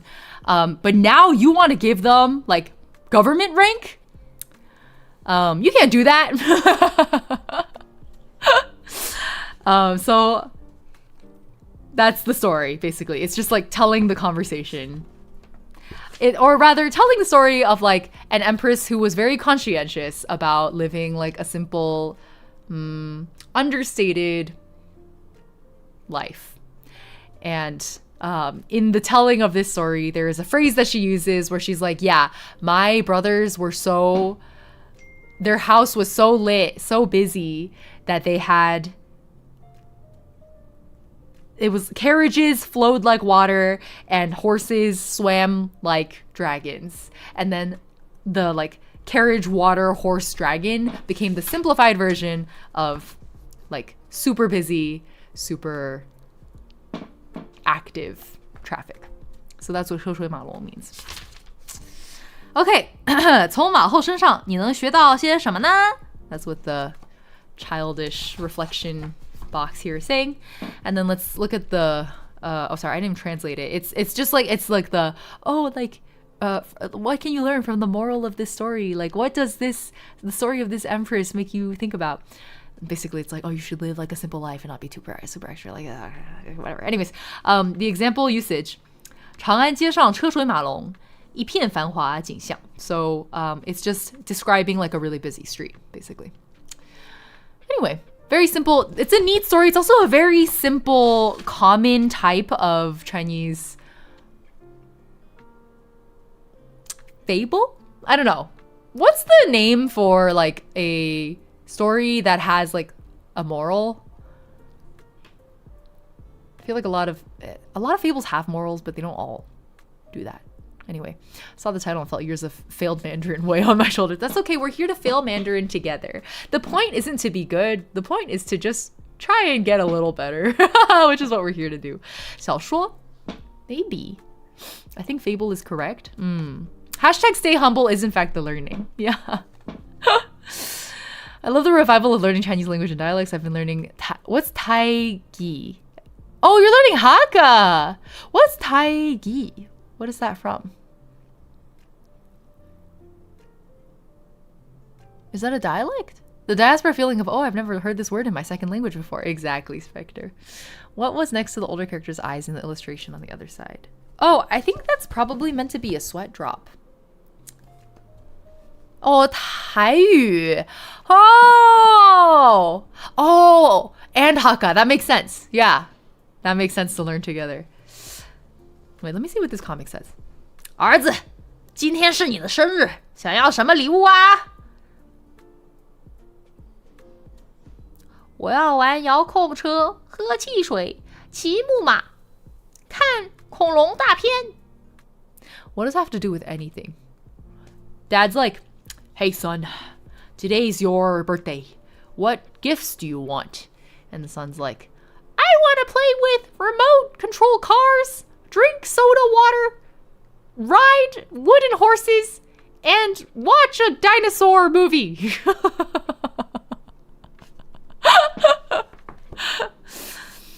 They're just saying shit. Yeah, it's like so random.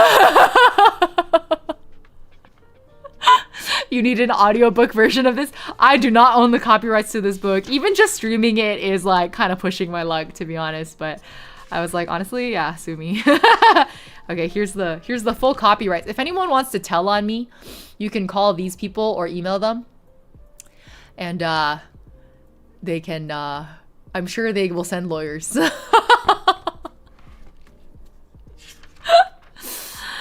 Okay, so that was our second. What's the English phrasing or idiom or saying you would use to translate 车水马龙?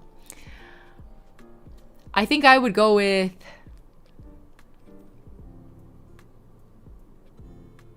I'm really tempted to just be like, it's lit, but it's like not quite accurate. Aren't these all like ancient? They don't have to be ancient stories. A lot of them like don't even necessarily come with stories. I think stories were just like made up to go with it. Because a lot of them are self-explanatory, right? Like I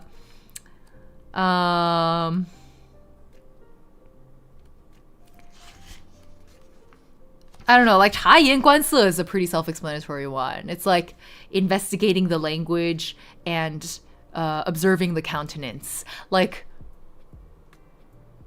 literally it's like I'm like thinking really hard. I'm picking up every detail of like your word choice and your facial expression.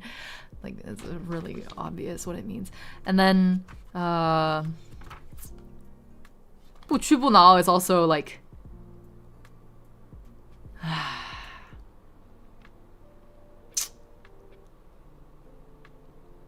I mean this is similar to the earlier one that we were talking about that was like 百折不挠 or something like that. It was like really similar. Like a lot of these are like once you know what the four words mean individually, like you can figure it out. It's poppin'! I like that. It's poppin'. That's our translation. Hustle and bustle. These are all great translations. You guys are much better than me at thinking of English sayings. 不 seems to feature in a lot of these. Yes. That is a strong observation. I've never been able to explain mama. Hold on. Let's see. Do we have mama huhu here? Oh, it cuts off before the M's. Clearly, I need to get the second book in the series because this is only the first book. So I need, because it stops at K. I need to get mama huhu. Anyway. Maybe we can just look it up on 百度百科 and see what they say. Hold on. Is there a story, do you think? Mama. Yeah, we need to find the publisher and then we need to make them pay me to stream it.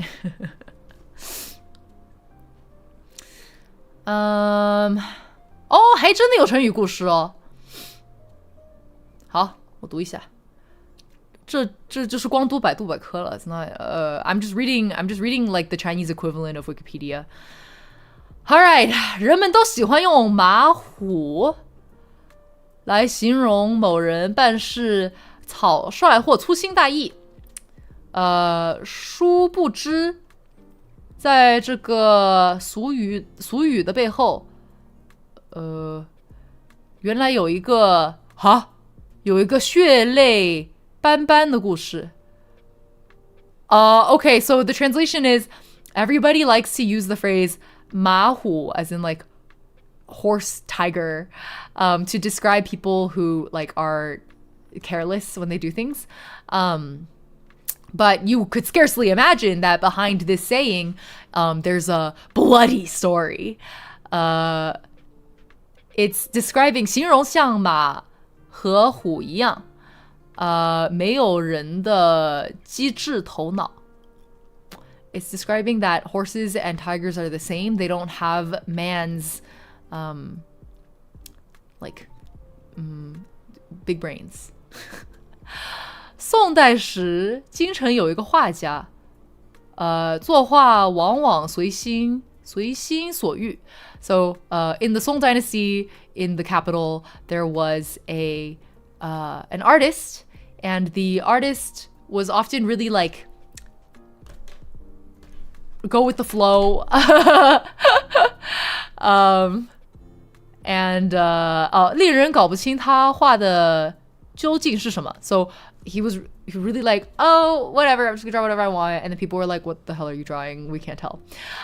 一次他刚画好一个虎头，碰上有人来请他画马，他就随手在虎头后面画上马的身子。So there was one time he was drawing a tiger head, and then there was a guy who was like, hey, can I commission you to like draw a horse? And he was like, okay. And he already had this horse head already, right? So he had a tiger head. He added a horse's body to it. And then 来人问他画的是马还是虎，他答马虎虎。So people came and they were like, did you draw a horse or a tiger? And he was like, horse, tiger. 马虎虎。来人不要，他便将画挂在厅堂。So the guy came and was like, I don't want this drawing. And he was like, okay. And he hung it up in his living room. 大儿子见了问他画里是什么，他说是虎。次儿子问他，却说是马。So his eldest son came and was like, what is that? And he was like, it's a tiger. And then his other son came and was like, what is that? And he was like, it's a horse. Tomato, yeah, exactly. 不久，大儿子外出打猎时，把人家的马当老虎射死了，画家不得不给马主赔钱。So his eldest son was out hunting and then shot someone's horse to death because he thought it was a tiger. And so the artist had to pay the horse's owner. 他的小儿子外出碰上了老虎，却以为是马，想去骑，结果被老虎活活咬死了。So his little son met a tiger in the wild and thought it was a horse and tried to ride it, and so the tiger bit him to death. 画家悲痛万分，把画烧了，还写了一首诗自责。So the artist was really sad and burned his drawing and then wrote a poem blaming himself. 马虎图，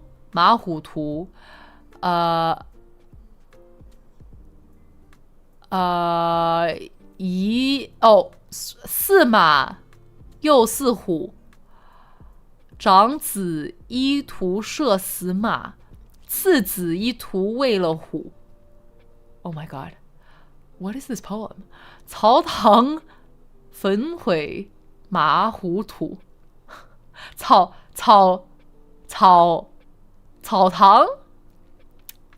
What? 草堂焚毁马虎土。奉劝诸君莫学无。Okay. So he wrote a poem that basically reads,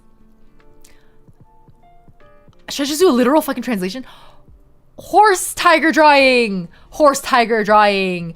Looks like a horse, also looks like a tiger. My the eldest son followed the drawing and shot a horse. Younger son followed the drawing and fed a tiger. I'm gonna burn down. I burned the horse tiger drawing. And I advise the reader to not learn from me. Anyways, 诗虽然算不上好诗 they're literally like, yeah, it's not a good poem.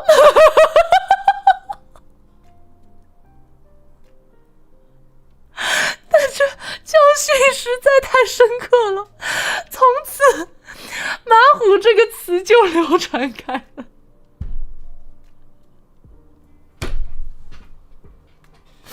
I love it when like the encyclopedia articles are like kind of sassy. Yo, he's a painter, not a poet. Exactly. Ia's like, I've been gone for 3 minutes. What is happening? Okay, anyways, little sidebar for Mama Hu Hu. Okay, does anyone want to pick a number between 69 and 203? Pick a number between 69 and 203. And I'm gonna flip to that page and we will read the story on that page, and that will be our final lesson for the day. I'm going to go piss, girl. Let me run and add Twitch side so we can disable pre-rolls.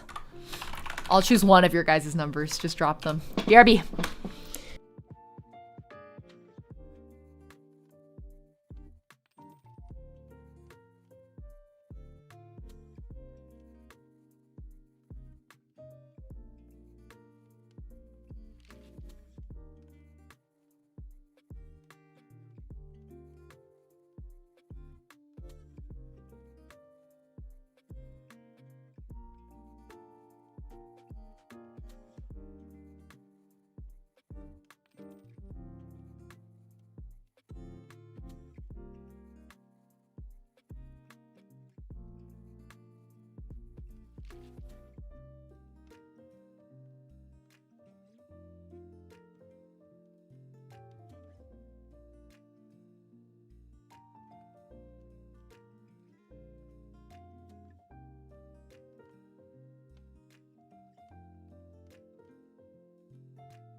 Okay.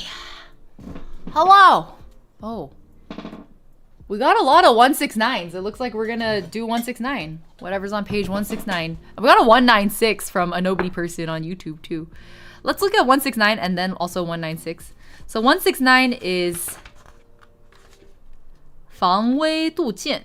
Oh, I have never heard of that. And then 196 is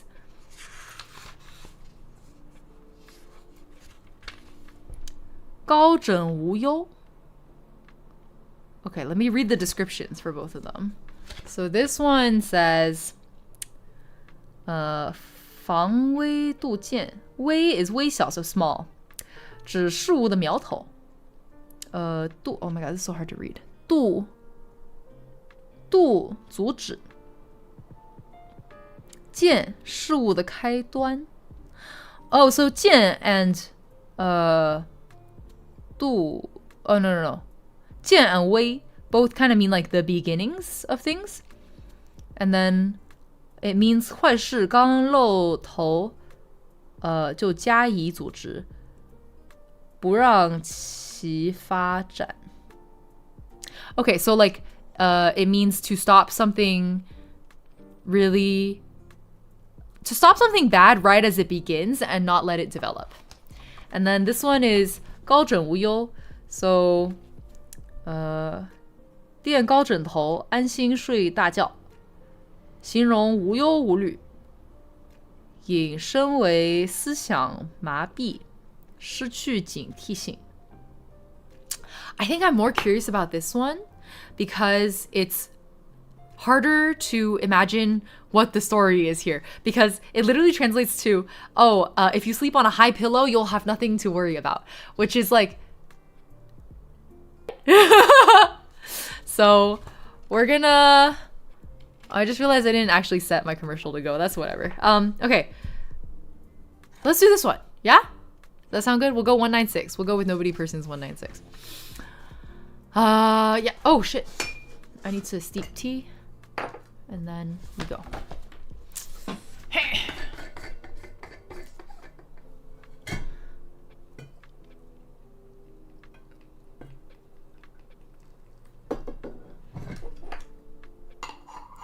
Sleep on a high pillow? Dang facts. I feel like if I sleep on too high of a pillow, I give myself a neck ache.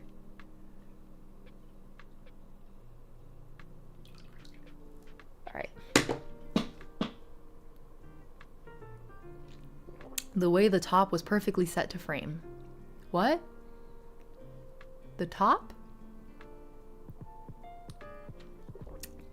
The cup perfectly aligns with your bubble cam? Really? Oh. Like this? That's cute. I have a super flat pillow. I'm doomed. Well, we're gonna find out what the heck this story is, okay? All right. 高枕无忧。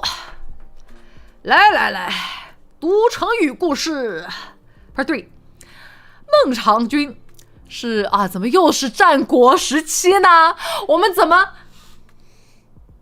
All of these stories are like a long, long time ago in ancient China. And honestly, I'm sick of it. Okay, anyways, let's read it. I have no pillow. No wonder I'm a champ. You sleep without a pillow, Ivy? I respect that. That's impressive.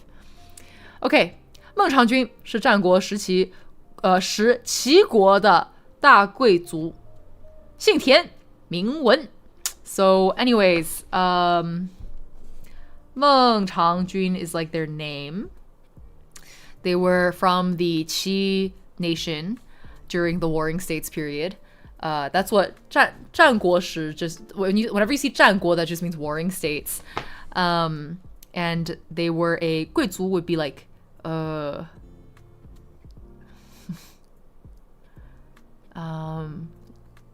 it's not as simple as like rich guy. It's like a 贵族. Here, let me just ask Plico to translate it for me. 贵族 is like, it implies like status beyond just money. 贵族, a noble. There you go. 贵族, noble. All right. And so their surname was Tian. Their name was Wen. So I guess their actual name was Tian Wen, but they called this person 孟尝君. 在孟尝君家里养着3000左右的门客，门客中有一个名叫冯轩的人。So since this person's a noble, they have a lot of guests. And is 门客 guest actually? Am I misunderstanding that? Let me ask. 门客.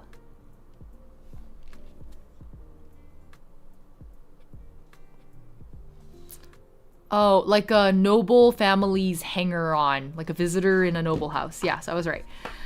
So this guy, since his since he was a noble, he had over 3,000 or like around 3,000 house guests, which is pretty crazy. Within those house guests, there was someone who was called Feng Xuan.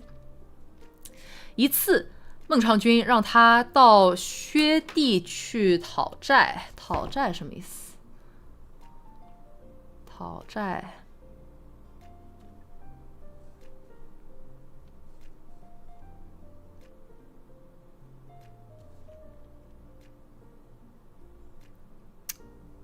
Oh, to demand payment of a loan.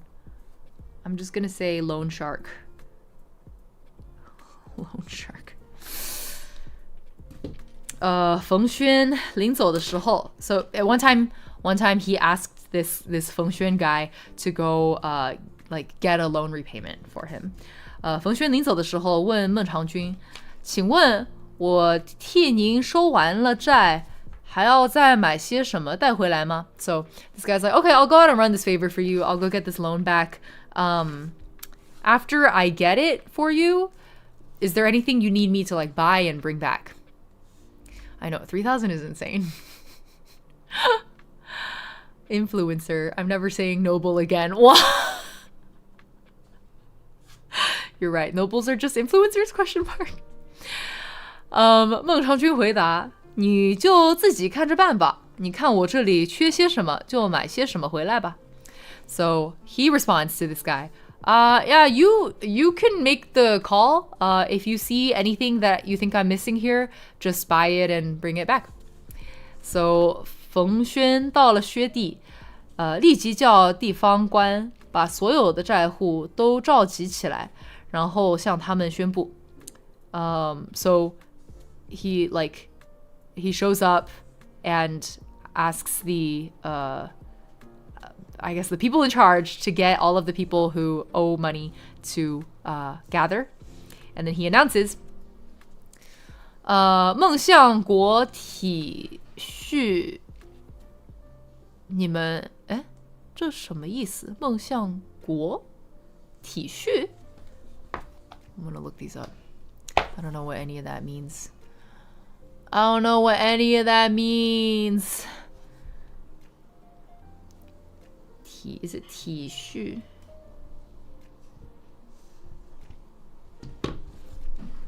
Oh, sympathize. Sympathize. That's so funny. You can also read it as 体恤 or 体恤. 体恤衫. It's a t-shirt. It can mean to sympathize or it can mean t-shirt. Anyway, I thought it was 体恤 this whole time.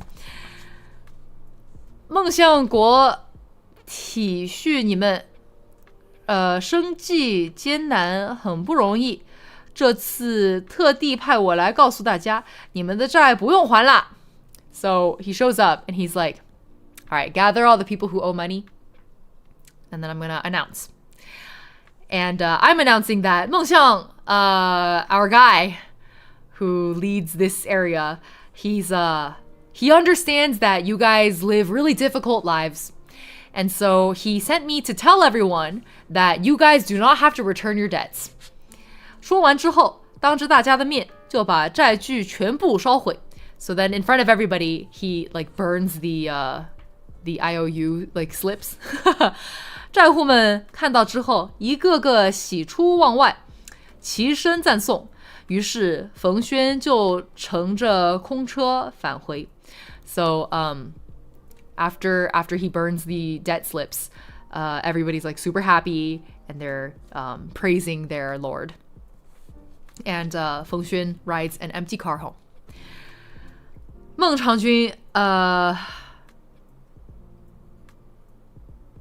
尝君见他回来的这样快，觉得很诧异。哎，诧异怎么翻译？诧异是啥意思？诧异 ，surprised. Surprised. Astonished. Huh. Oh, it's literary. It's a literary usage. So 孟尝君 sees him come back. He's like, what? 就问他债收的怎么样了？冯轩回答，我已经全部收完了。孟尝君又问，那么你都买了些什么回来呢？So he's like, how did the debt collection go? And 冯轩 goes, I got it. I'm done with it. I'm done collecting the debts. And then 孟尝君 is like, then what did you buy with it? And 冯轩 says, 您不是说叫我买家里所缺的东西吗？我觉得像珠宝、马匹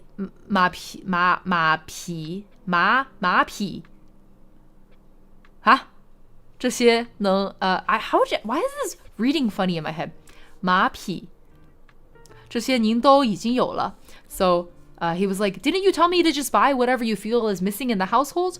I feel like in terms of like precious gemstones or like horses, you already have it. 这些您都已经有了。And then 您现在唯一所缺的就是一个义字，因此我就给您买了个义回来。How would you translate E in this case? E.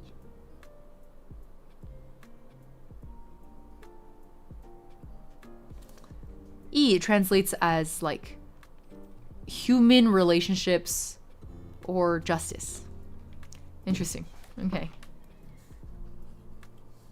I'm just gonna go with the justice translation, but I don't think it quite encapsulates it.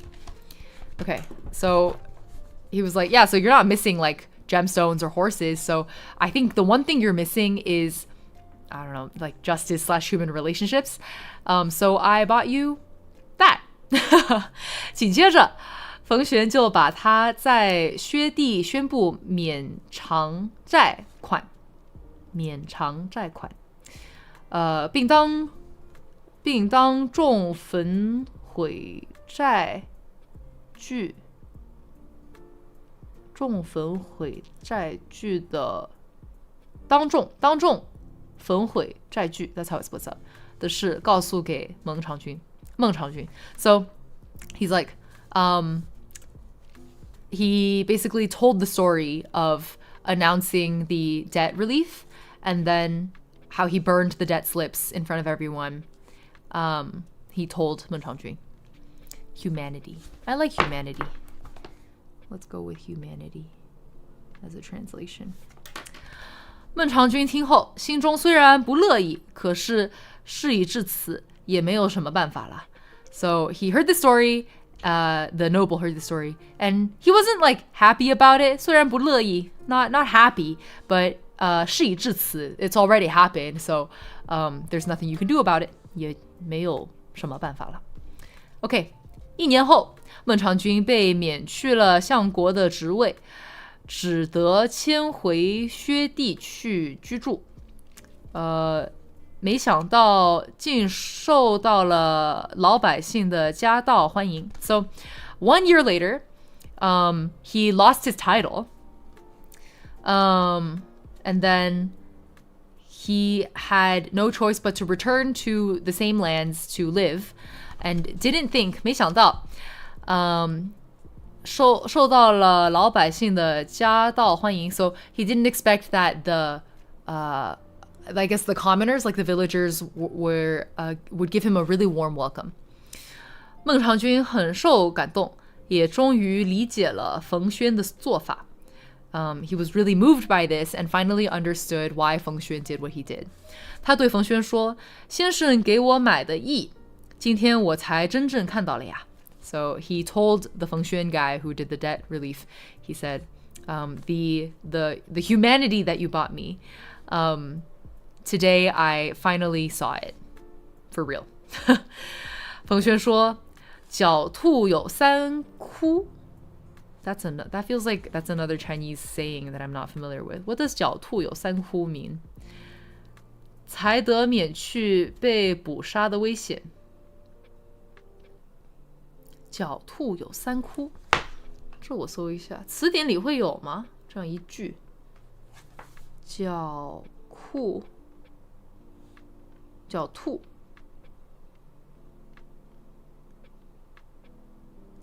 三窟。A wily hare has 3 burrows. A crafty person has more than 1 hideout. I see. Okay. So, 冯谖 is like, a crafty rabbit has 3 burrows. And that's how it avoids getting caught. 您到现在还只不过有了1窟，还不是高枕而卧的时候，需要再挖2窟才行啊。So he's like, you only have one burrow right now. It's not really time to like lay against a high pillow and rest. You still need 2 more burrows. 后来冯玄又给孟尝君办成了2件大事，说道3哭已成，您现在可以高枕无忧啦。So after this, they kind of gloss over the rest of the story. They're like, after this, he like does 2 more great things for Meng Changjun. And then afterwards he says, now you have 3 burrows, so you can like rest well, rest easy on your high pillows. And that's the whole story. The reflection box says, 别养成这种习惯，继续努力。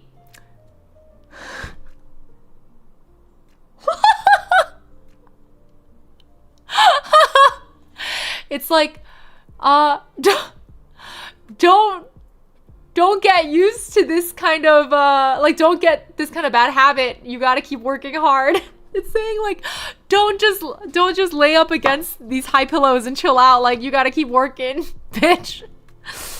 And the example phrase is, 这下可好了，我可以高枕无忧的做自己的事了。Oh, so it's like, 高枕无忧的. Okay, so like, adverb in this case. So, like, now I have it settled and I can rest easy against my high pillow and do whatever I want. That's kind of how the sentence goes. Don't slack, always attack. That's what they're saying in this box. Don't rest on your laurels. Yeah, but I don't think this means to rest on your laurels, because resting on your laurels has that moral of the story aspect of like, oh, if you rest on your laurels, like, you'll screw yourself over. But 高枕无忧 doesn't have the negative connotation or the like moral of the story type connotation.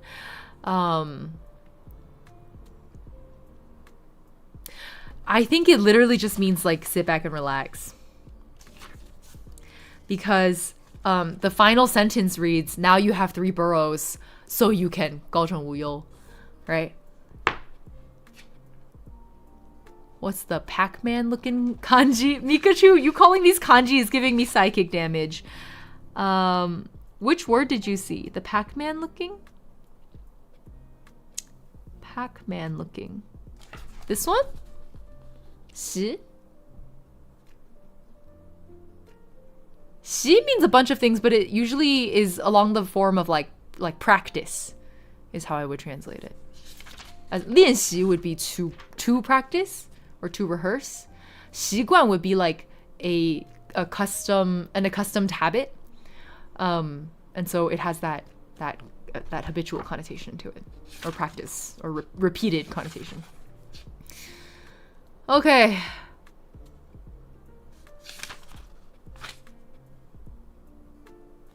This person's sitting here like, I piled the pillow so high, but I still can't fall asleep. It just stood out to me. Okay, cool. I guess this would translate to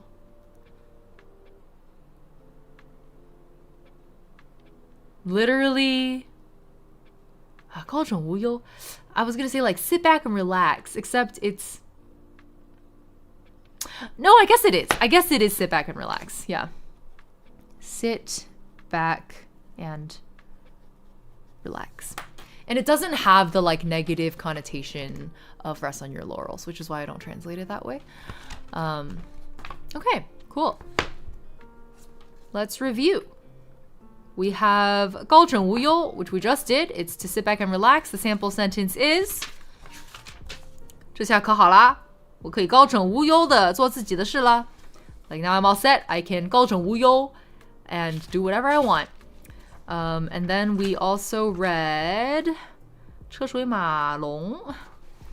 And 车水马龙 is like, it's popping, hustle and bustle. And the sample sentence is 长安街上车水马龙，一片繁华景象. So the Chang'an street is really bustling and prosperous.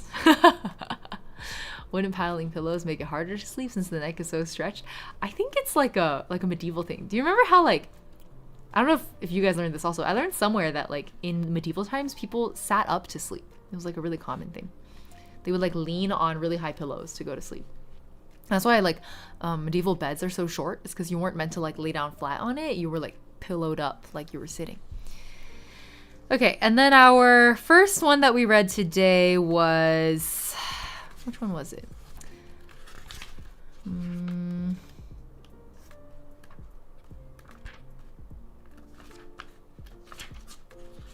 Eh, 在哪里？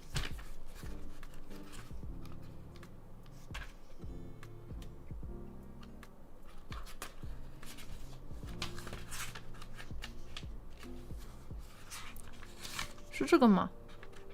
哦，背水一战。Our first one took us the longest. It was 背水一战, and it took us the longest because it had the most military terminology to it. But this was the story. This equating to, it equates to the English saying to burn your boats, which is to give yourself no path of retreat and to force yourself into an extreme situation, therefore bringing out your like inner desperate strength. Yeah. Okay, and the sample sentence is, well, I didn't really like their sample sentence here. What was the one that Moldy gave us earlier? Oh my god, I had it saved somewhere. Where is it? Shit, I don't have it anymore. It was like 我去维加斯亏了家产 or something. Like I lost my life savings in Las Vegas, so I had to go to the loan sharks. Now I'm in a 背水一战 situation and I'm gonna have to earn it back. Yeah. All right, that was today's 成语 learning. 背水一战，车水马龙. And what was the last one?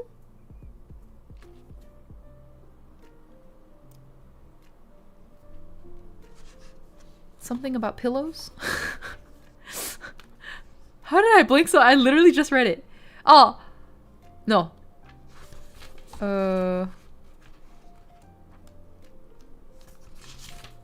高枕无忧, 高枕无忧. Amazing stream. Learned a bunch. Perfect. So did I. I'm really enjoying doing this on stream is forcing me to actually study Chinese thing. Oh shoot, wrong screen. But it's really slow, I guess. Like, it's certainly not the most time efficient way to be studying this, but I think it's making it more fun for me. And I like that we're all learning together. And I like that we have a range of Chinese experience in chat, so that there are some people in chat who are like helping out with the Chinese because their Chinese is better than mine. And then there are some people who are like even more clueless than me and therefore asking really good questions. Like, I actually think this is a more flavorful learning experience. I like it better. Are we learning Chinese regularly? Now we are. Yeah, we're going to do this weekly. So last week we also, the VOD is on YouTube if you want it. Yeah. We're good. Fun learning, indeed. I think that's part of what made the Wikipedia streams. Back when we were doing a lot of Wikipedia reading streams, I thought those were really fun also because it was like, I was accountable because I set a stream goal to do it, right? Like I was like, I'm going to schedule this as a stream. So now we have to do it. I've like committed to it. And at the same time, being here on stream indulges fully in the ADHD, like, let me click this link and find out more rabbit holing. And instead of it being like a major sidebar that I might get lost down for a long time and not learn anything from, I think instead it sparks really interesting conversations and like sidebars with chat that are not a waste of time. They're actually really valuable conversation and discussion. So I think this is a really fun way to learn things. Whether that's a language or something else, learning it on stream is really fun. Maybe we're becoming an educational stream space. It's like class, but everyone wants to be here. Yeah, exactly. I feel like what I miss the most about college and what I wish college had been was that actually I felt like I was forced to take a lot of classes that I like didn't really want to go to. And that made learning feel like it was not fun. But actually learning is really fun. When you're learning things you want to learn, it's actually really fun. And I feel like I lost the joy of that a little bit. And so I'm kind of relearning it now through doing it on stream. So this is great. I agree. I'm glad, Spectre. I'm very happy to read that. The type of thing I do on my own anyway. Scholarly rabbit holes are the best. Yeah, Sylvage, so that's what I'm jealous of. I wish I could just kind of do this kind of thing on my own, but frankly, I don't. I just don't. If left to my own devices, I will just play video games until I die. You know what I mean? Like, I have no self-control. So, throwback to Wikipedia stream. Did we ever do birth chart readings? No, we did not. Which one would you be referring to? I don't think we ever did like a birth chart related thing. The lectures I had were definitely knowledgeable, but not all of them could make it this fun. I think part of it is just that like I'm just as illiterate. Your instructors know what they're teaching, right? And so they're teaching it to you in a very like structured way. I'm just sitting here like trying to tread water and not drown. It's a very different like co-learning experience. It's like a study group. It's not a lecture, right? Which I think is part of what makes it more fun. Like study groups are always really fun. Trying to figure it out together was fun. If it helps you have more structure, then it's win-win-win. Yeah, exactly.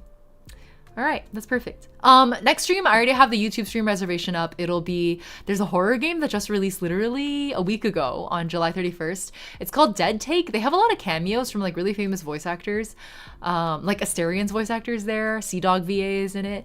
And I was really interested by it because they have like live action footage that's like worked into the game, because the game's it's a psychological horror premise, and it's just the premise of like two actors auditioning for the same role of a film, I think. And because it has audition tape as like a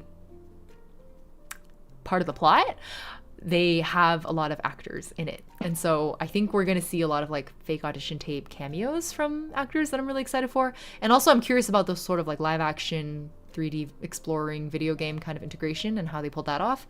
They did send me a game code, but the stream is not sponsored. I'm just checking it out because I was very intrigued by the premise. It's called Dead Take if you want to check it out. We are going to be playing it Saturday afternoon, my time, Pacific time. So I'll have the stream slot is already up on YouTube if you want to reserve it there, but I will also have a Discord announcement soon. I would dissect and analyze Cantonese song lyrics to get better at the language. Wait, I really like that. Let's do that as an activity. I like that a lot, Leo. Let's do some Chinese songs analysis to do that. Good night from Greece. Oh my god, yeah, is it really late for you? Sleep well. Good night. Thank you for hanging out. That was really cool. I'll have to watch the VOD because I'm actually at a con that day, but I hope you have fun. Absolutely. Enjoy your con also.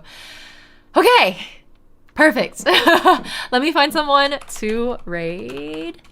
YouTube side, I will drop a Twitch link for you to join us if you would like. Let me see if there's anyone. Marco's streaming. Winnie's streaming. Everyone is streaming like Hoyo games, and I don't want to raid. Okay, we're gonna stream Path. We're gonna raid Path because Path is streaming Date Everything, which I've been curious about for a while. So I won't stick around that long because it's spoilers, but I really want to stream Date Everything as well. You guys will get a little flavor of what's coming. All right, cool. Whether it's morning, afternoon, evening, have a wonderful time of day. I'm glad you guys enjoyed our second episode of Chengyu茶馆. Chengyu Teahouse. Almost 11 p.m. It is bedtime. It is bedtime. All right. Thank you, YouTube side. Let me drop the link for you all if you would like to join. And Twitch already has the raid set up, so we are good to go. And I will see y'all over in Path's chat. Yeah, Day Everything looks so fun. I really like how goofy it feels. I love that Brennan Lee Mulligan is in it. I need to hear his lines. I'm so curious. Also, did you guys see the announcement that he's gonna host like a proper Critical Role season as DM? Like not like like Exandria stuff was like short. He's gonna do like a full Critical Role season. I'm so excited. Okay, anyway. Bye guys. 成语茶馆再见. Bye bye. Bye bye. Say hi to Path for me. I don't know which one Brendan is. Brennan is. I have no idea. We're just gonna play it and find out. Bye. Bye. Yeah, he quit to go make American Girl doll shoes. Yeah, he's retired. Brennan lives in the woods now. We've released him into the wilderness. Bye y'all. Bye bye.